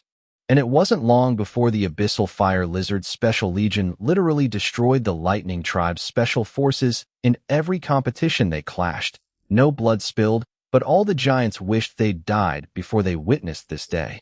The members of the Abyssal Fire Lizards Legion are the former terrorists who were already tattooed and had great physical strength and high experience, in addition to the internal energy system in which they had reached saint level. Even without their divine armaments and their terrifying mounts, they had an overwhelming advantage. Thander secretly was praying for the earth to open up and swallow him, while watching all the competitions taking place with a smug smile hanging over his face. Only now did he begin to understand why Jabba supported this alliance with all his might. As for the people of the capital of the Lightning Tribe, the contempt gaze they had toward the Nahari Union sect and the inferior creatures as a whole began to fade little by little with each duel they witnessed, and a kind of hidden fear began to seep into their hearts instead. And this is exactly what Robin wanted when he made this proposal, that the giants begin to see the rest of the races as equal to them at least. After the end of the friendly joint exercises, Talon Tenebris and his companions came to question the integrity of what happened and asked to participate also to clean the name of the giants from the shame inflicted on them by the shameful army of Thander. But they were soon bullied and beaten by the Abyssal Fire Lizards Legion members up and down. One of them was even killed unintentionally. After that day, it was announced that all the settlements in the Land of Lightning are now under the protection of the Nahari Union sect. Protecting an area within someone else's territory is a significant humiliation, but no one came out to object this time. Even Tenebris, the man who wishes to see anything wrong to criticize it, had nothing to say after witnessing the strength of this opponent that had appeared out of nowhere. All the giants swallowed this humiliation up and fell silent. Everyone went from calling Thander a coward to feeling his wisdom, from demanding the subjugation of inferior beings to sheer terror. All the giants of the Lightning Tribe lived looking toward the desert of death as if it were a dagger lodged in their backs. But this didn't last for long, as immediately after that, the Nahari Union sect announced the opening of several points of sale for divine armaments throughout the Lightning Tribe at good prices. Then other sites sell all kinds of fruits, plants, and herbs that were once rare. Thander has also been seen a lot lately with humans and expeditions of intelligent beings laughing in the streets of the capital. He was even seen walking with a demon with the power of a mid-dragon. The demon, who they later learned that he was the king of demons in the Lightning Tribe lands, didn't seem very happy to meet Thander and seemed to want to rip his neck all the time. But in the end, a slightly taller human intervened and managed to calm the situation, and was seen trying to middle between the two, before the demon king left satisfied with a slight smile on his face. All of these things would have made Thander a traitor in the past, but after seeing the strength of the Nahari Union sect, and seeing the rare weapons and plants they could give them, the giants started to feel grateful to Thander for what he was doing. And little by little the balance began to adjust. Reassurance began to fill the hearts of the terrified giants, and they began to adjust to treating other intelligent creatures better and seeing them as equals. And the other intelligent creatures who lived as slaves all their lives were just enjoying this moment without trying to get what happened before. To get to this point, it took everyone 6 months. Inside the Lightning Tribe leader's palace, the Water Tribe and the Strength Tribe launched attacks against us from 2 different directions. The Water Tribe has been trying for a long time to provoke one of the nearby tribes against us, and they have finally succeeded because of our cooperation with you. The Strength Tribe has turned from an important trading partner to us into an enemy overnight. Any opinions about this? Thander pointed the map in front of him and spoke. Around the map were also Jabba, Orzon, the representative of the Nahari Union sect, Morin, the Demon King, Amon, who became a high-level shaman, and finally Robin. Is that it? You got me out of my nap for that. So don't tell me you can't even defend yourself from 2 tribes with all the weapons you have. Robin, I can protect my lands with these weapons, but I got a hunch that it wouldn't help your cause if I stayed on the defense. I can't win this, not with the Strength Tribe involved. Thander replied. The tribe. Robin looked out of the corner of his eye at Orzon, then at Thander, and spoke. Leaving the Strength Tribe aside, I guess you can take care of the Water Tribe on your own, right? You beat them more than once already when you had 10,000 divine weapons, and now you have more than 20,000 different divine armaments, with a lot of them being designed to be anti-water. Can't you finish them once and for all? They are a tribe that has been around since the separation after the first heavens chosen. Do you think that eliminating them is easy? The 20,000 divine weapons will guarantee us superiority in small battles and skirmishes, but with limits. We may be able to take like a quarter of their land, a third if we press hard, but no more. Even a rabbit would bite if he gets cornered. Thunder shook his head, and Jabba nodded. As a general in several wars against them in the past few years, he saw the battles himself and knew what they can do. I appreciate how you try to minimize the losses, but it's not the time for that now. We are getting close to the 0 hour of the invasion. A day by day, those tribes who wouldn't cooperate with us must disappear. So tell me, what do you need to completely destroy the ruling class there and make their citizens your own? Ask Robin directly. Chapter 293, Danger. This. Thander furrowed his eyebrows upon hearing this. He never thought about it. Since the tribal system was established way back until now, not a single large tribe has ever been annihilated in the eastern region, and no one has ever dreamed of doing it. They are all almost equal. After being silent for about a minute, he stopped holding back and listed. I need twice the divine weapons that I have with me now. I need twice the number of shamans in my army, and I need reliable mounts to move freely from one city to another quickly within the Water Tribe's land. Enough. More than enough. Thander nearly jumped for joy, but he suddenly fell silent as if to remember something. But what about the Strength Tribe? Leave them to the sect. Don't worry about them anymore. Ozone spoke with sleepy eyes, and King Morin nodded. He and Amon can now hear everything after Robin gave them a technique that can convert sound waves in the air into brain signals. Just like any normal ear, the difference is that the whole body can pick up sound waves, not just the area of the natural ear. That relatively simple technique made the demons even more capable than all the other intelligent creatures in the sense of hearing, after they couldn't hear anything at all. This. Thander looked with the side of his eyes at Jabba, suspicious of Robin's and Orzon's words. How could he not be? The Strength Tribe took an extremely special path 10,000 years ago. The path of strength. The divine tattoos they have could give its owner 2 or 3 times more pure physical strength compared to his peers at the same level when activated. And not only that, their dependence on intelligent beings as their main food made them want money and new lands permanently to satisfy their hunger, and this led to their tendency to make war and conquest become their main business. Although it can be said that most tribes are equal in the balance of power in everything except the number of divine weapons, the Strength tribe has another advantage, which is the ferocity and inclination towards violence in every scenario possible. They are soldiers by nature. You don't need to worry. Jabba put his hand on his father's shoulder and patted him twice, smiling. Good. Everything is ready then. We will start moving the troops today.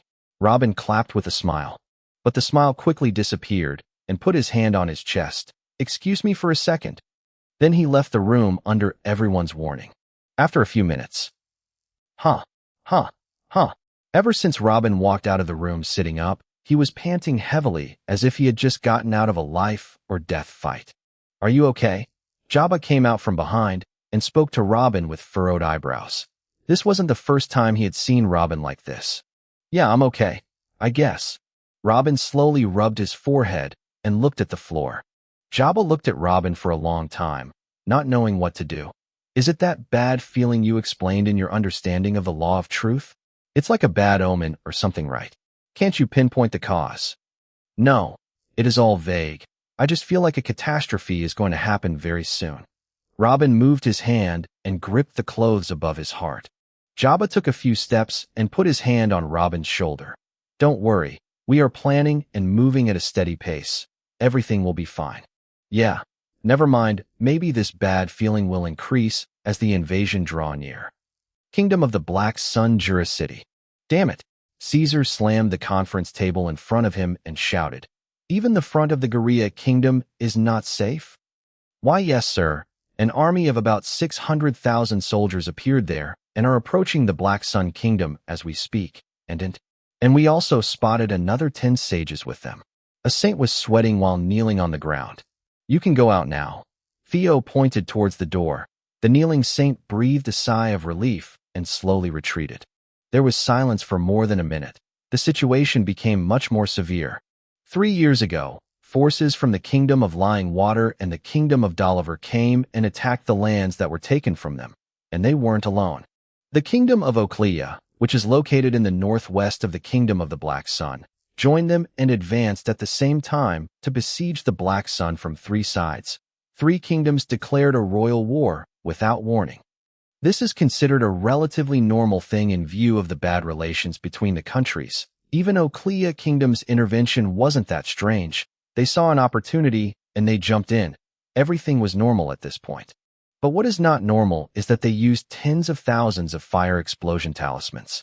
This came as a huge surprise to the Burton family and the Black Sun Kingdom as a whole. Their attack with large numbers on the 3 fronts was enough to take down half of the Black Sun Kingdom just 100 years ago, and now they have the fire explosion talismans as well. But because of Robin's command to take care of the stock of talismans and the army, the surprise was not enough to break the Burtons.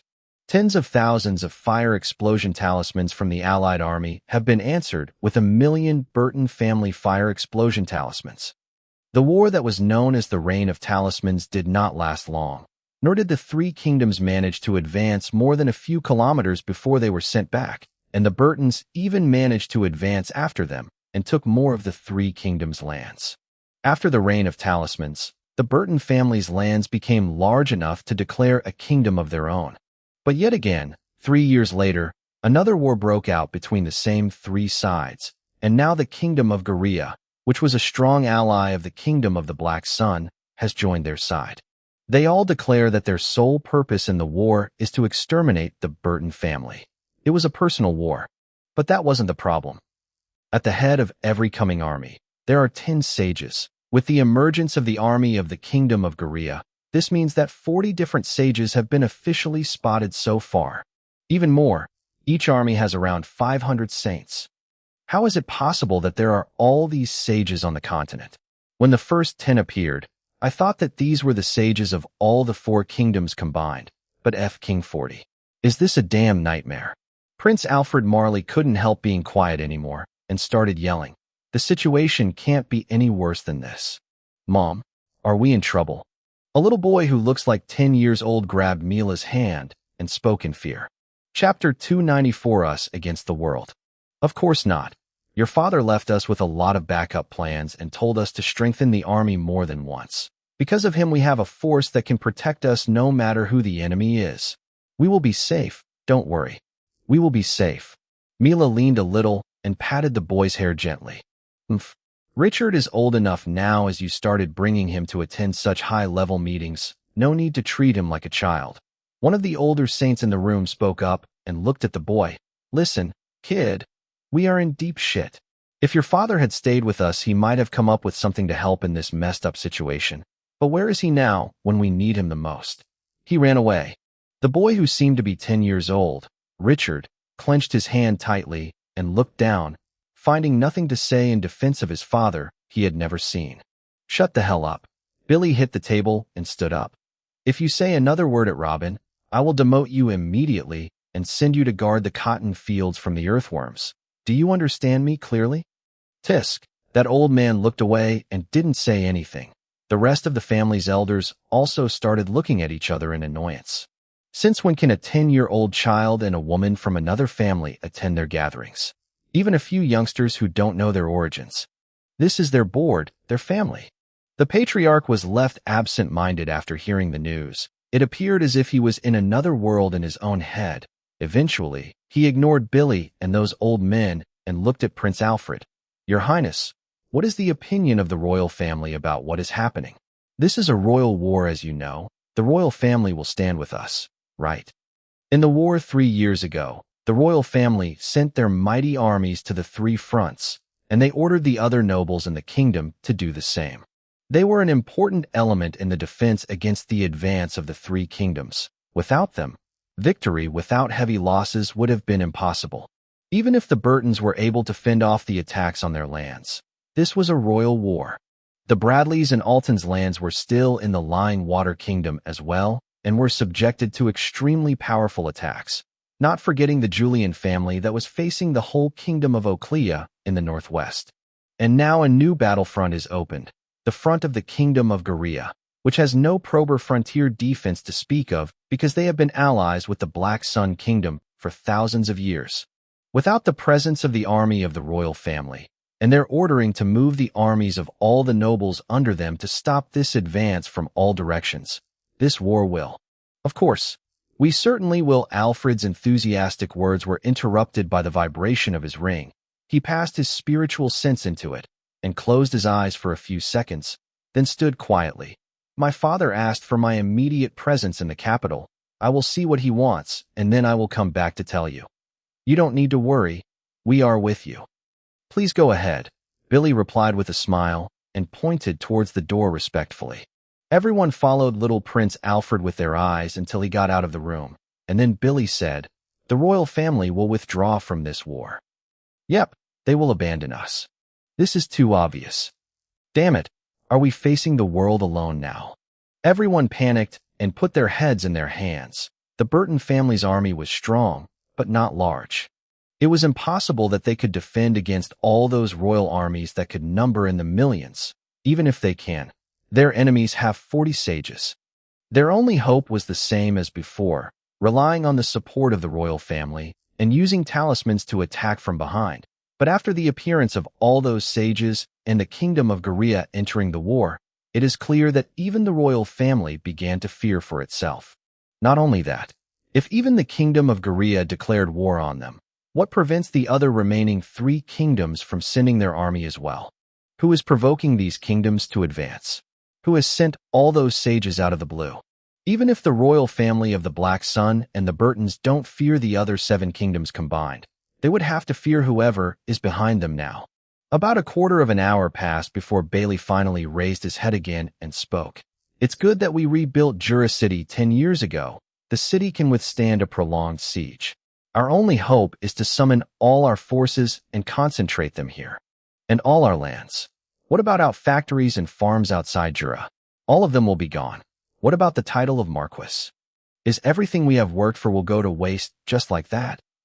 One of the saints shouted. His heart almost stopped as he spoke. We must defend every inch of our land. This is our property. It's our dream and our life's work. Another shout. Our lives are more important than titles right now. If we survive this crisis, we will get back what is ours. I agree with Uncle Billy. The Fire Legion will stay in Jura. Caesar finally spoke. Theo, Peon, and Zara looked at each other for a moment, and then Peon said, "The legions of wind, darkness, and life will stay in Jura." "Who do you think you are? Do you really think that you are a part of this family? They are our men, our forces. Who gave you the right to decide the future of our forces as you wish, brats? The full force of 4 legions is our secret weapon on which we spent all the family's resources on. They are literally our only hope now. And you want to control them? You think we will allow you?" One of the elders of the Burton family stood up and hit the table. "You haven't spent a single copper coin from your damn pocket on them. Actually, all of you were against spending too much on the 4 legions. Had it not been for my father's advice and us 4 and Uncle Billy following it to the letter, those 4 legions would have been still weak. And why? For you lot can fill your damn pockets. So please stop talking like you contributed to anything. Our father gave us these legions, and he gave us those resources, and they will remain at our disposal until he says otherwise."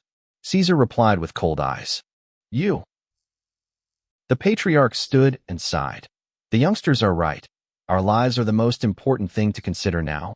We must survive this and then take our revenge." "But, patriarch," one of the elders tried to intervene quickly. "Enough already with this matter. It has been decided." Patriarch Brian stopped him and then looked at Mila. "Take Richard and go back together to the Bradleys. They are coming for us. The boy must stay safe, or I won't know how to look in Robin's eyes in the next life." Mila looked the patriarch straight in the eye. "Who told you that our family would stay in place? I'm going to bring the Bradley family's army, and it will station right here in Jura City. The Bradley family will stand with you to the end no matter what." But the patriarch wanted to add something else, but he paused and sighed when he saw the spark in Mila's eyes. She has already decided long ago. There is no point in staying and talking any longer. Let each go to his work, start preparing food, and every other necessary resource for the siege. Caesar stood up and spoke, then started walking towards the balcony. Theo and Peon and Zara moved as well, but stayed half a step behind him as well. Caesar took a deep breath, looked down, and spoke. "Men of the Burton family, the world has decided to get rid of us because we are better than them. But our father, His Excellency Robin Burton, has not done all that for us to fall without a fight. This city must stand firm until it receives his triumph return. Only then shall we rule the world. Fire Legion, Dark Legion, Wind Legion, Life Legion, tell me, will Jura City fall before His Excellency returns to us? Over our dead bodies." A united and resounding shout shook Jura's entirety. About 60,000 soldiers standing under the balcony with eyes blazing with rage and enthusiasm, all of them wearing shiny white armors and holding high-categorized weapons. And at least half of them emitted a saintly aura. Chapter 295 Revenge of the Inferior Races. 6 months later. Planet Nahari. Land of the Strength Tribe. Damn it, damn it.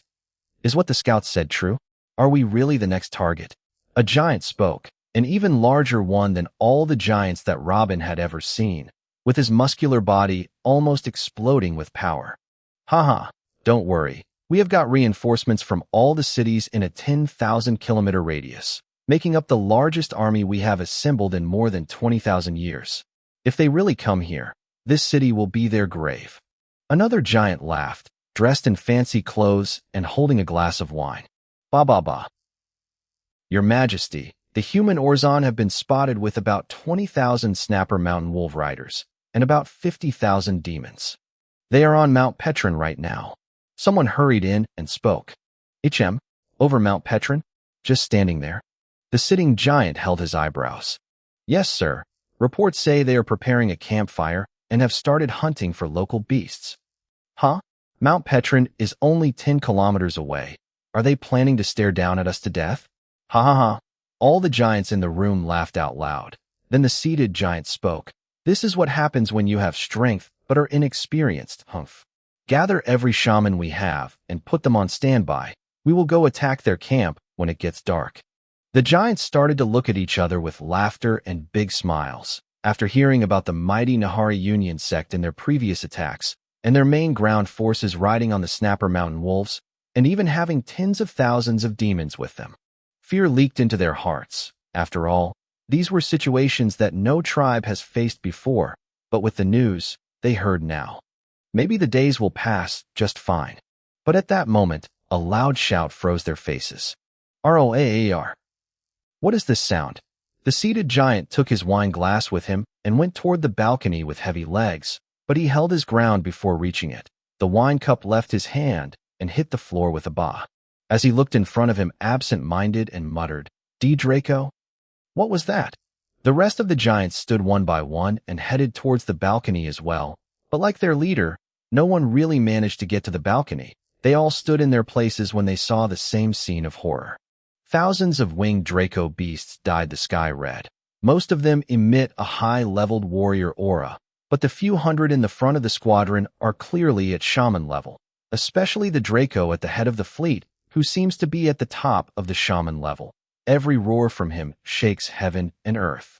And above every Draco, there is a person wearing white armor and helmet and holding a spear longer than standard, every one of them covered with divine weapons and armor. We're doomed. The wine glass finally fell. Inside the lightning tribe chief's palace. An arrow of blood shot out of Robin's mouth as he grabbed his chest and fell to the floor, panting. Master! Jabba quickly rose from his chair and moved toward Robin. Huh. I'm fine, don't worry. I'm fine. Robin patted Jabba's hand to calm him down a little, and with difficulty, he returned to his seat. How are you okay exactly? Your heart is beating like war drums, and your breathing is out of control. What has happened to you? Jabba was almost going crazy when he saw Robin like that. I don't know. Maybe it's a conflict between the internal energy system and tattoos. I'll research the matter later. Jabba looked at him with a sore expression for a few seconds, and then sighed and spoke.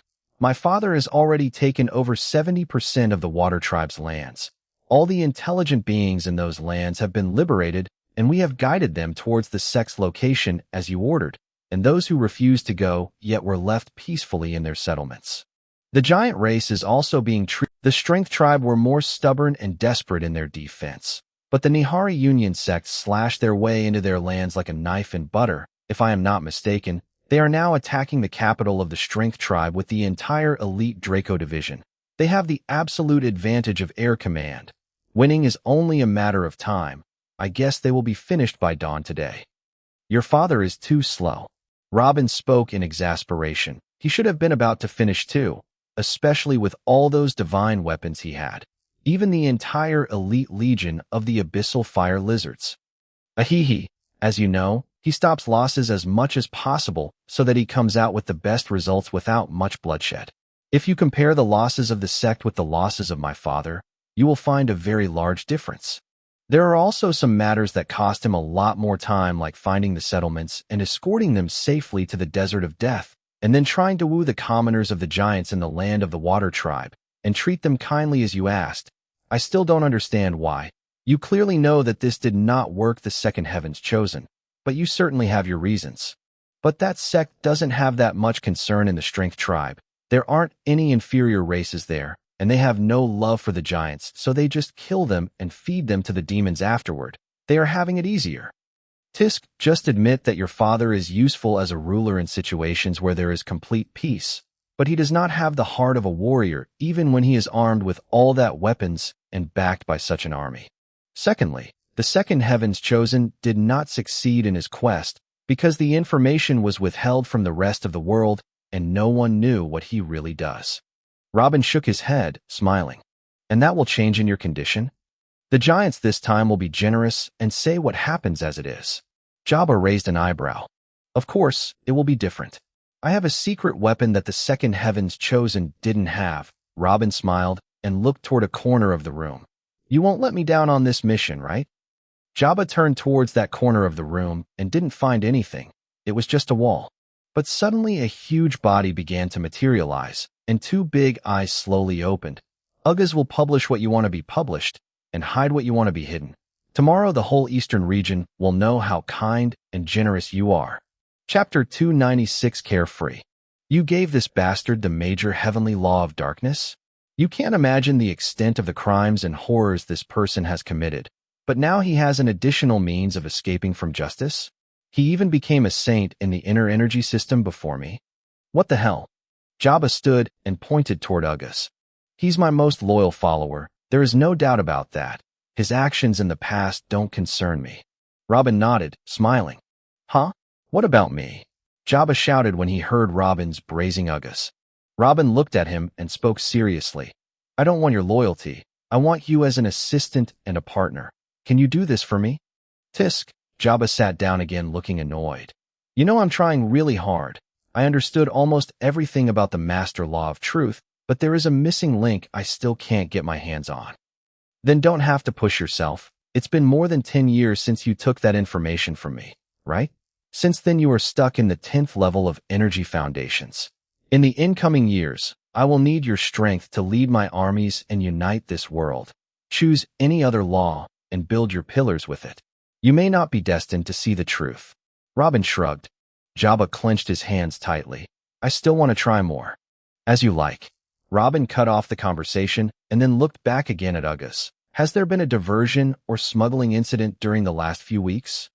Yes, we spotted 7 individuals from the Nahari Union sect conspiring to impart the method of internal energy training to the Water Tribe, but we killed them and the giants who coordinated with them. Everything is under control. Tisk, the number of the sect's members is extremely large and is increasing every day at an exponential rate. If we make every one of them take an oath on a tablet, we will never stop making those tablets. It is good that you are on my side now. Uggas, that makes me reassured. Robin slowly rubbed his forehead. Uggas grinned proudly. I just do what Master asks. It is only your unparalleled genius to use me in such a splendid way. Let's get to the point. I heard that the Fire Tribe has been facing 3 tribes at once since a long time ago, and that it could turn into a war of annihilation at any time, right? That's right. Uggas nodded. Good.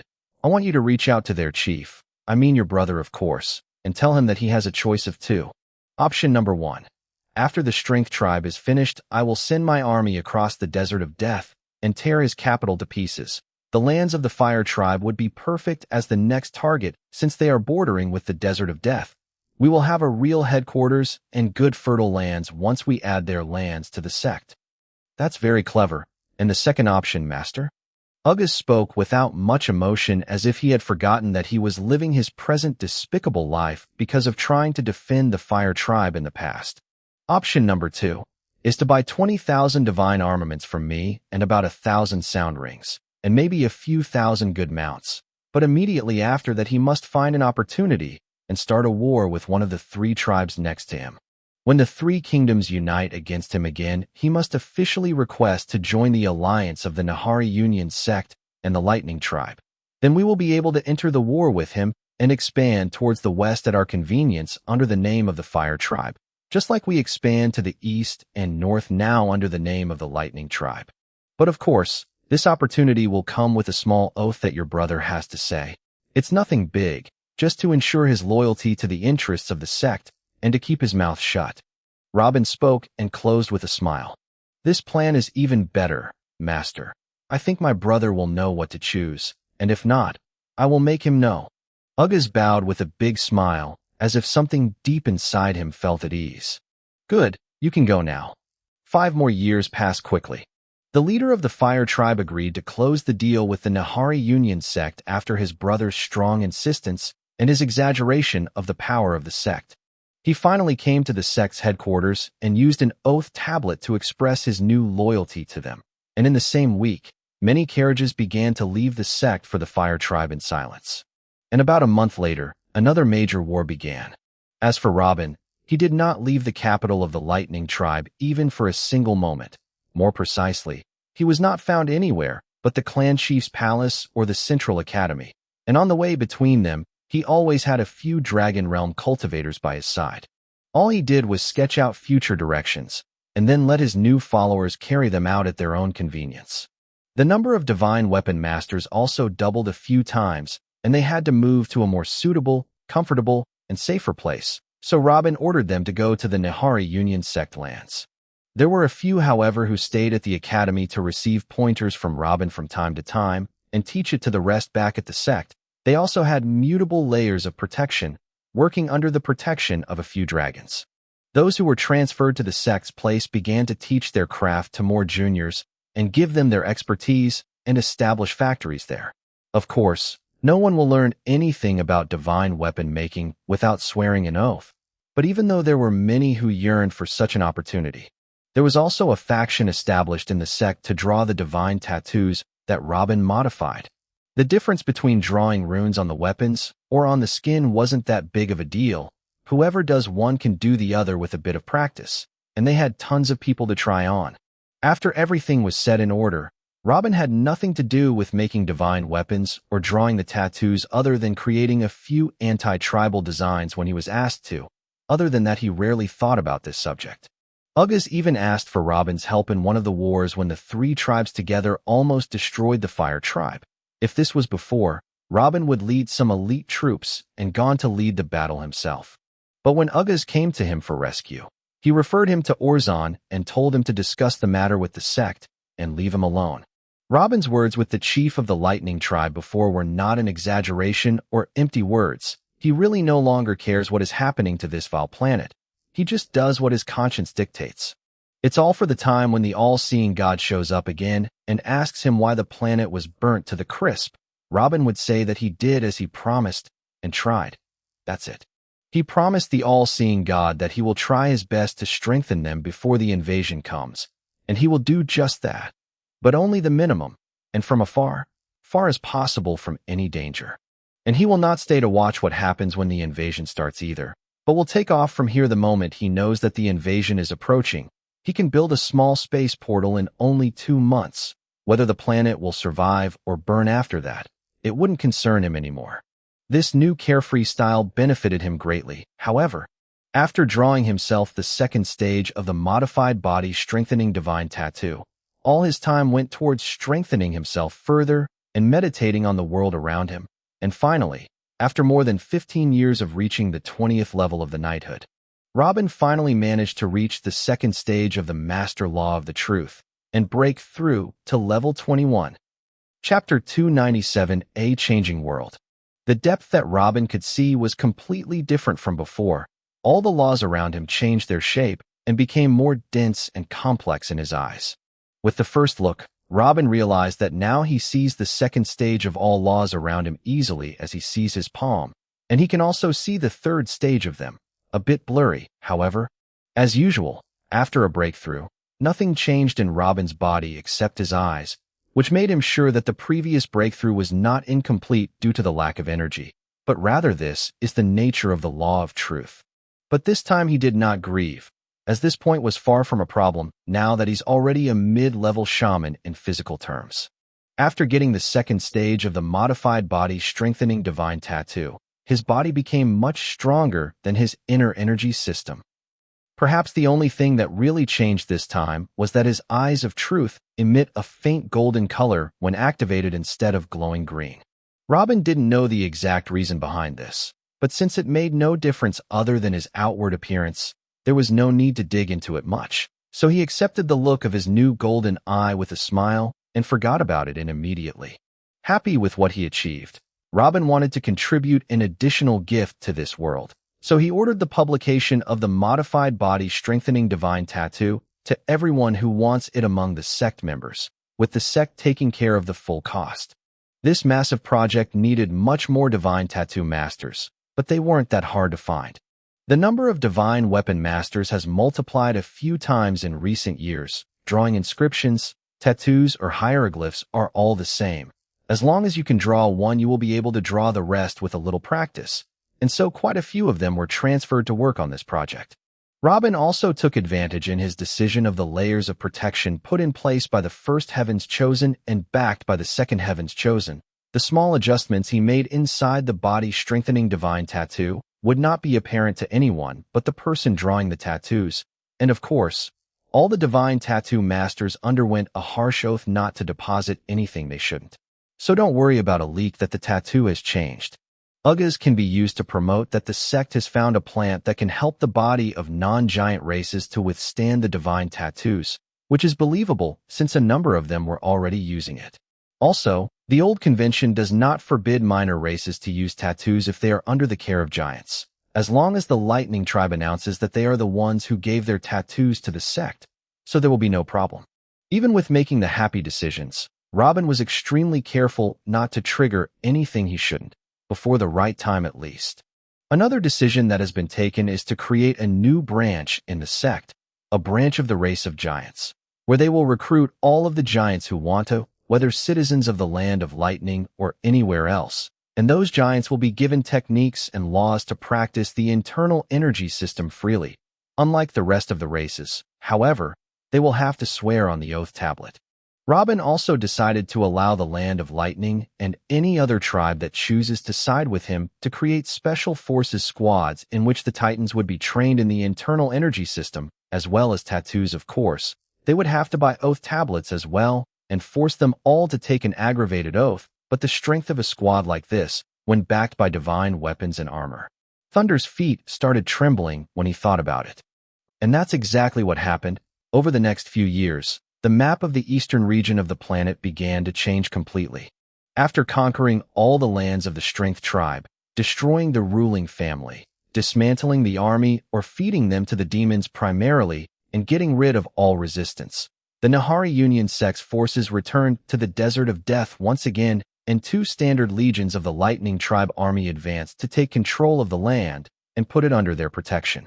As news spread out in the land of the Strength tribe, and all the neighboring tribes that the Lightning tribe had lost a lot of forces in the war, and that most of their forces were concentrated in the land of the Water tribe that they also occupied, and that the land of the Strength tribe is now empty and up for grabs. Quickly the trap caught a new catch. One of the border tribes with the Strength tribe sent troops to attack the weak legions of the Lightning tribe there, and truly defeated them, and easily occupied the land of the Strength tribe. They had a new land as big as their own just like that, and started working on preparing an invasion of the weakened Lightning tribe. But they did not know that the beginning of the curse, a huge army crawled towards them again, destroying all the forces of that tribe in the land of Strength, then advanced towards their lands. And just like that, a new defensive war began tens of thousands of kilometers away from the Lightning capital. On the other front, the Fire tribe is still at war against an alliance of the 3 border tribes at the same time. The numbers of the armies of the 3 tribes were much larger, and because they were attacking at the same time, the Fire tribe had no way to hold them back all at once. But they didn't need to. Instead of defending, the Fire tribe chose to attack fiercely. Powered by large amounts of divine armaments, high-notch mounts, and even special forces using the internal energy system now, whenever the 3 tribes chose to attack, the Fire tribe leader would only deploy normal forces to defend the capital while sending his strongest forces to circle around them and attack their land behind them. Little by little, each tribe began to worry about itself. They focused on defending themselves, and this was exactly what the Fire tribe wanted. The size of the tribe's lands began to increase towards the west and the north like the fire that devours the fields of reeds. Meanwhile, the sect continued to send more support with weapons, men, and even a part of the Draco Riders' Legion, until in the end, the 3 tribes were completely subdued. In the 18th year since Robin's arrival to Nahari, a third of the eastern region of the planet has been put under control. Chapter 298, The City of Hope. I still can't believe it. We will see the Lord today. Oh my God, I dream of meeting him every day. He is my savior and my ideal. Hi guys, what are you talking about? What Lord? Huh? Are you new here? The Lord is the one who created this safe haven for us. He will grace us with his presence today. What? His Excellency is finally coming. Amidst all the excitement and hustle, someone pulled his spiritual sense from his ring and opened his eyes, then shouted at the top of his voice, "Shut your mouths and get to your positions. The Lord is about to arrive." Rough. Suddenly, a huge Draco, carrying a giant race member and a human on its back, stopped in front of a huge wall and began to beat his wings softly in midair. Thud! We salute our great Lord. We salute our great Savior. From above the Draco, Robin looked down at a sea of bodies of varying shape and size, dozens of different races side by side, without distinction, as more than 1 million people were lined up in front of the high walls. All of them kneeled and shouted in unison when they saw that Robin had arrived. A sincere smile appeared on his face for the first time in years when he saw this majestic scene. As the years passed, Robin's longing to return to his homeland increased, and his isolation and depressed features became even more visible. Lately, he literally was no longer interested in anything going on around him. After making sure that everything was on the right path, he put his entire being into meditation and trying to strengthen himself, only himself. Seeing this, Jabba began insisting on him intensely recently to come and visit the sect, and finally, after he finished drawing a new tattoo on his body, he decided to finally come to have a change in scenery. Only now did he understand why Jabba was pressing him to come. The look of joy, hope, and reverence in the eyes of these people says everything that needs to be said, even though he was using them to build his own army, even though he only saw them as numbers. He still changed the lives of each and everyone here for the better. Since he got his eyes on the truth, he has been empowering some already powerful entities or scheming to destroy some enemy. But not once did he improve the lives of someone else, not to this degree at least. Even though this seems useless to any version of Robin, this place that he sees for the first time felt like it is his greatest achievement in this world, and perhaps his greatest achievement ever. Let's move. Robin gently patted Draco and began to gently fly forward after it let out a loud shriek. Lord, please look at me. Woa, my dream is to shake hands with you. Please let me do it once. Lord, please make me a disciple. His disciple is Jabba, son of thunder. You idiot. The most talented giant in the entire eastern region. Do you really think that the Lord will care for you? Even after the Draco crossed the high wall, Robin was shocked by a beautifully organized huge city with high towers everywhere. But what shocked him most was that all its streets were covered with people, hundreds of thousands, or perhaps even millions. All of them were out on the streets looking up with dreamy eyes and jumping with happiness.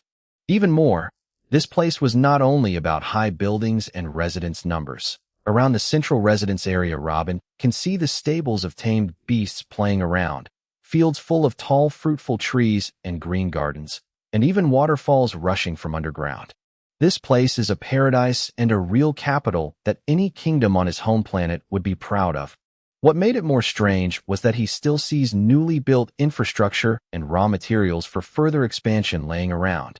Robin waved at the sea of bodies beneath him, smiling, and at the same time asked Jabba, "They are too many. What exactly is the population of this place?"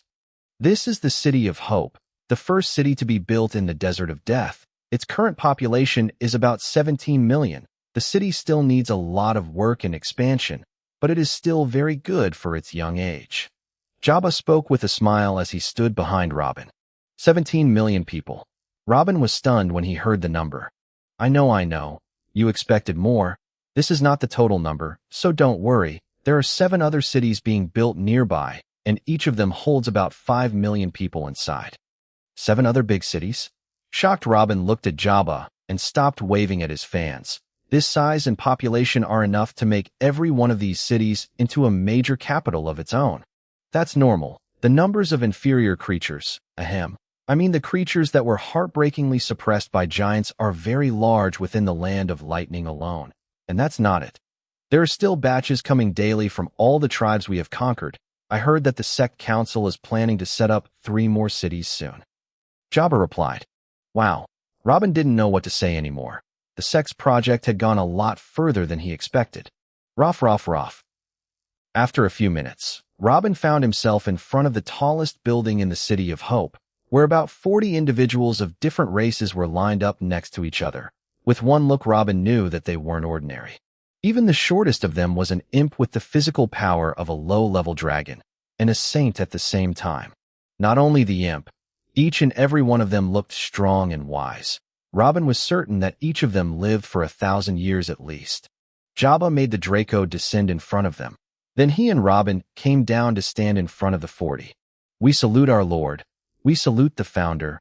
We salute the sect leader. Without a tiny bit of hesitation, they all spoke in one breath and gave a full bow. Robin smiled upon seeing this. He knew who they are at first sight.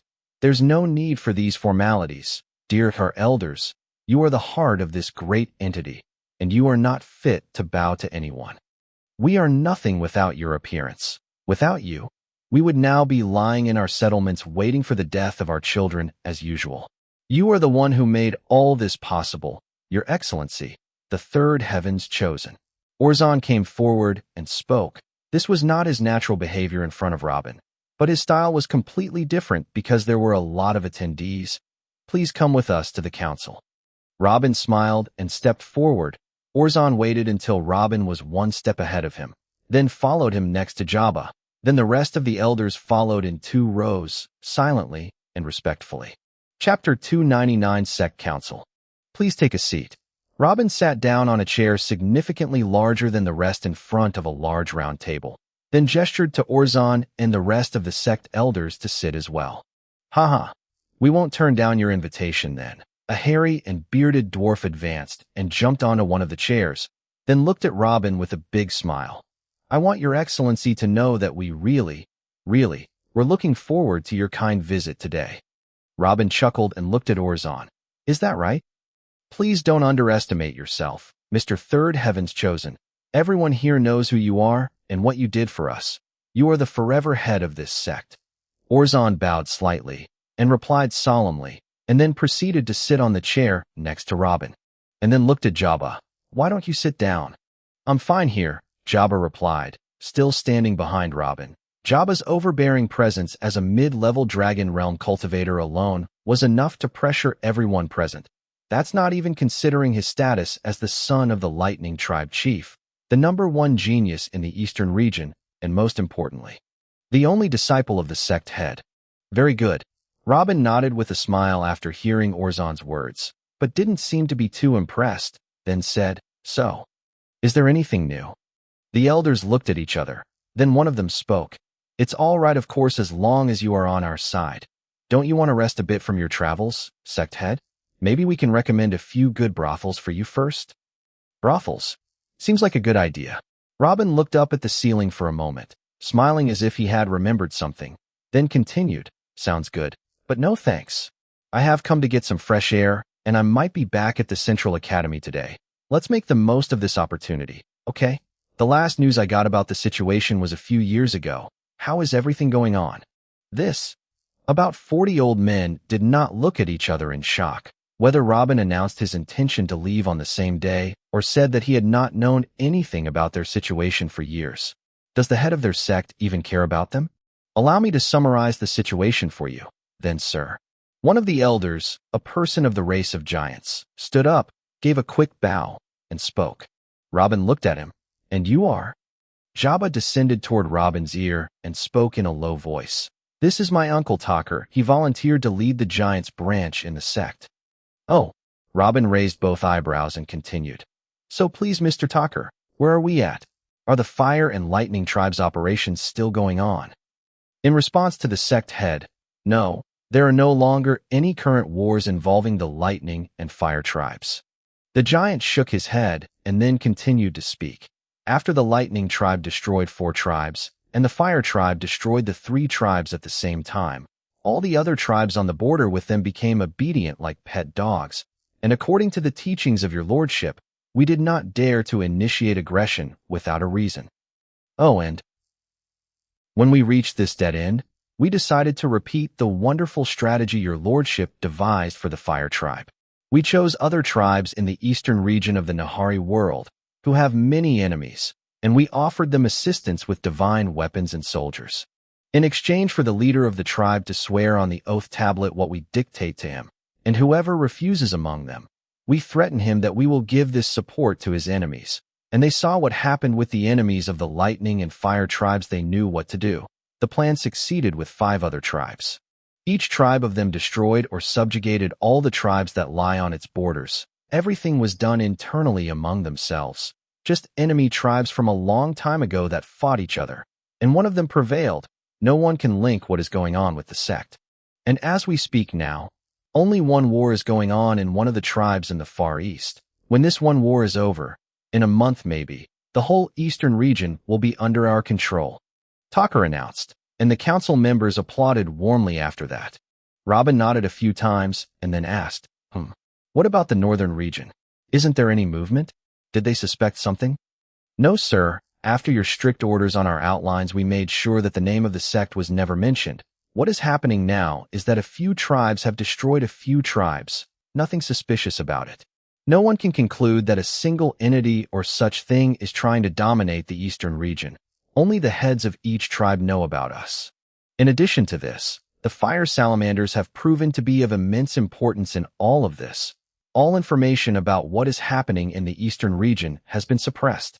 There are certainly people who have managed to get out of this region and announce that there are fierce wars happening on our side, but that's it. No one with a large information network can tell the whole picture to the rest of the planet. Your enlightened vision and the recruitment of the Fire Salamander organization in the eastern region was a beautiful and flawless movement. Your Excellency, sect head. Talker bowed slightly and then sat down. Good, good, good. Robin nodded repeatedly, smiling. Haha. The entire eastern region is roughly equivalent to 20% of the planet's size. Was the kingdom of the second heavens chosen able to fully control this portion of lands during their rule that lasted hundreds of years? We did it in less than 20 years, but now you ask me what we will control next. And I was the one who thought I had a big appetite, haha. Robin laughed out loud. The elders looked at each other a little. No one seemed to find this a cause for laughter. Then one asked, Sect head, isn't the goal from the start to unite the world quickly and then strengthen it in order to fend off the coming invasion? According to the time frame you gave us, we're almost halfway through now, and we still only controlled one region. Right. Robin nodded twice, clearly enjoying his time. Tell me a little bit that the northern region force. Can we follow the same order in them? Another elder of the genus of intelligent lizards stood up. In response to the head of the sect, the northern region currently contains only the 12 tribes. All the other tribes were dismantled, and their lands were annexed to them after the kingdom's war ended. Since that time, and the 12 tribes rule the northern region alone. In that war, the 12 tribes were already powerful, but now that they had seized most of the divine weapons that the second heaven's chosen kingdom had, and even monopolized the fourth stage of the body-strengthening divine tattoo, their strength had become unparalleled.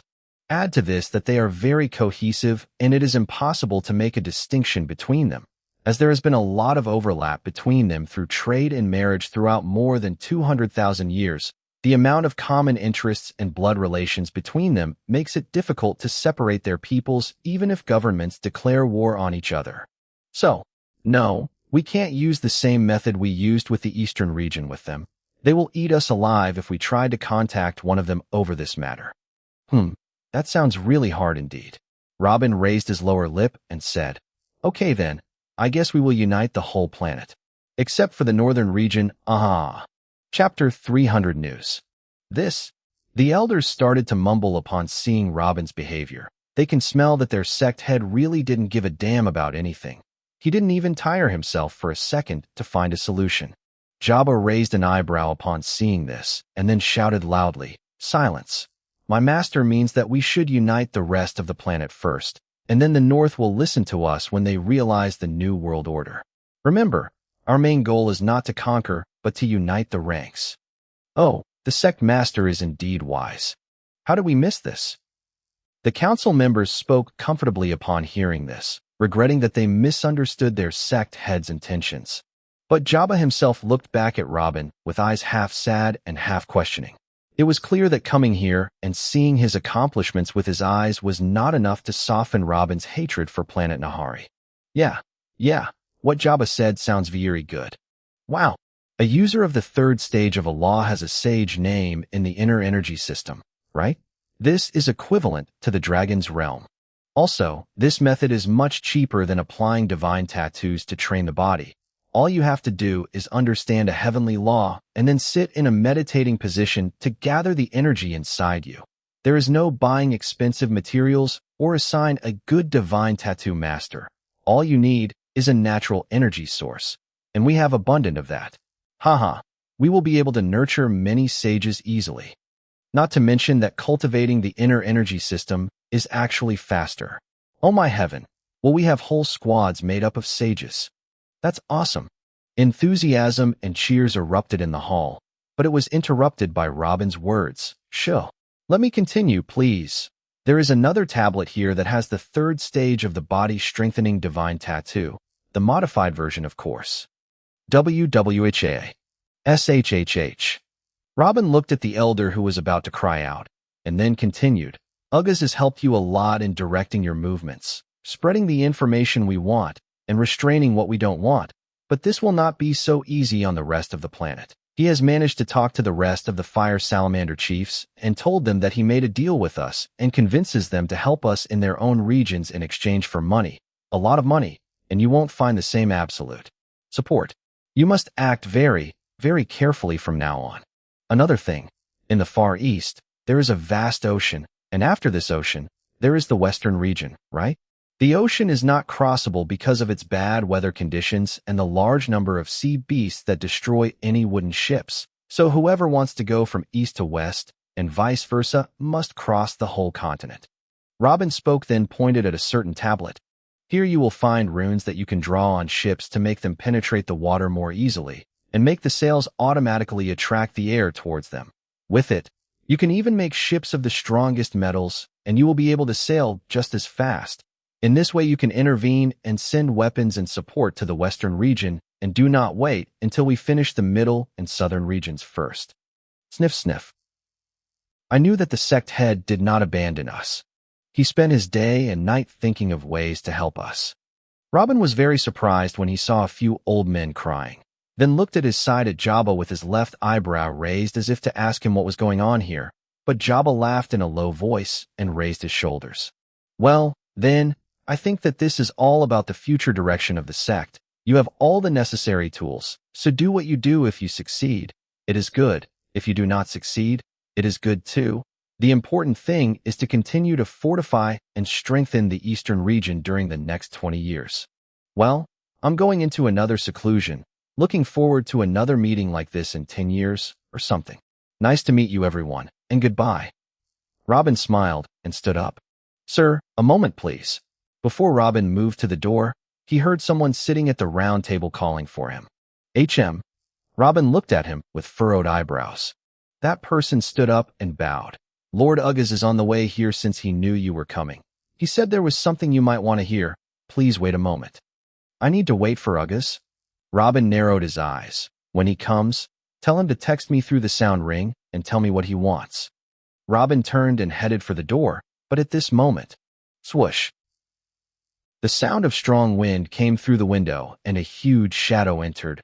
Ugas appeared before Robin and bowed slightly. I'm sorry I'm late, Master. Ugas, have you not heard of such a thing as the sound ring? It's quite helpful. Robin laughed low. Ugas tilted his head and spoke with a twinkle in his eyes. I did not dare to use it while you were in your seclusion, Master, for I might cut off your rope of thoughts, which is incomparable with all the treasures of this world.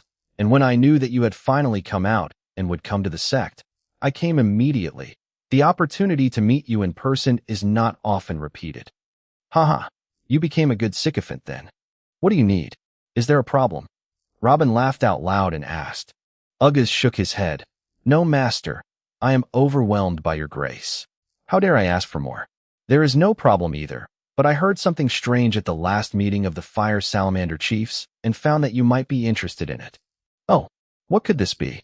Robin smiled and put his hands behind his back, not showing much interest in what he was going to hear. I heard them say that a young man who appeared in the northern region has become very famous there recently. It is said that he is a human with unique physique and is famous for being able to use green flames to treat severe injuries and can even extend life. When I heard these characteristics, I remembered my master, and I thought that you might be interested in. Master? Master, do you still hear me?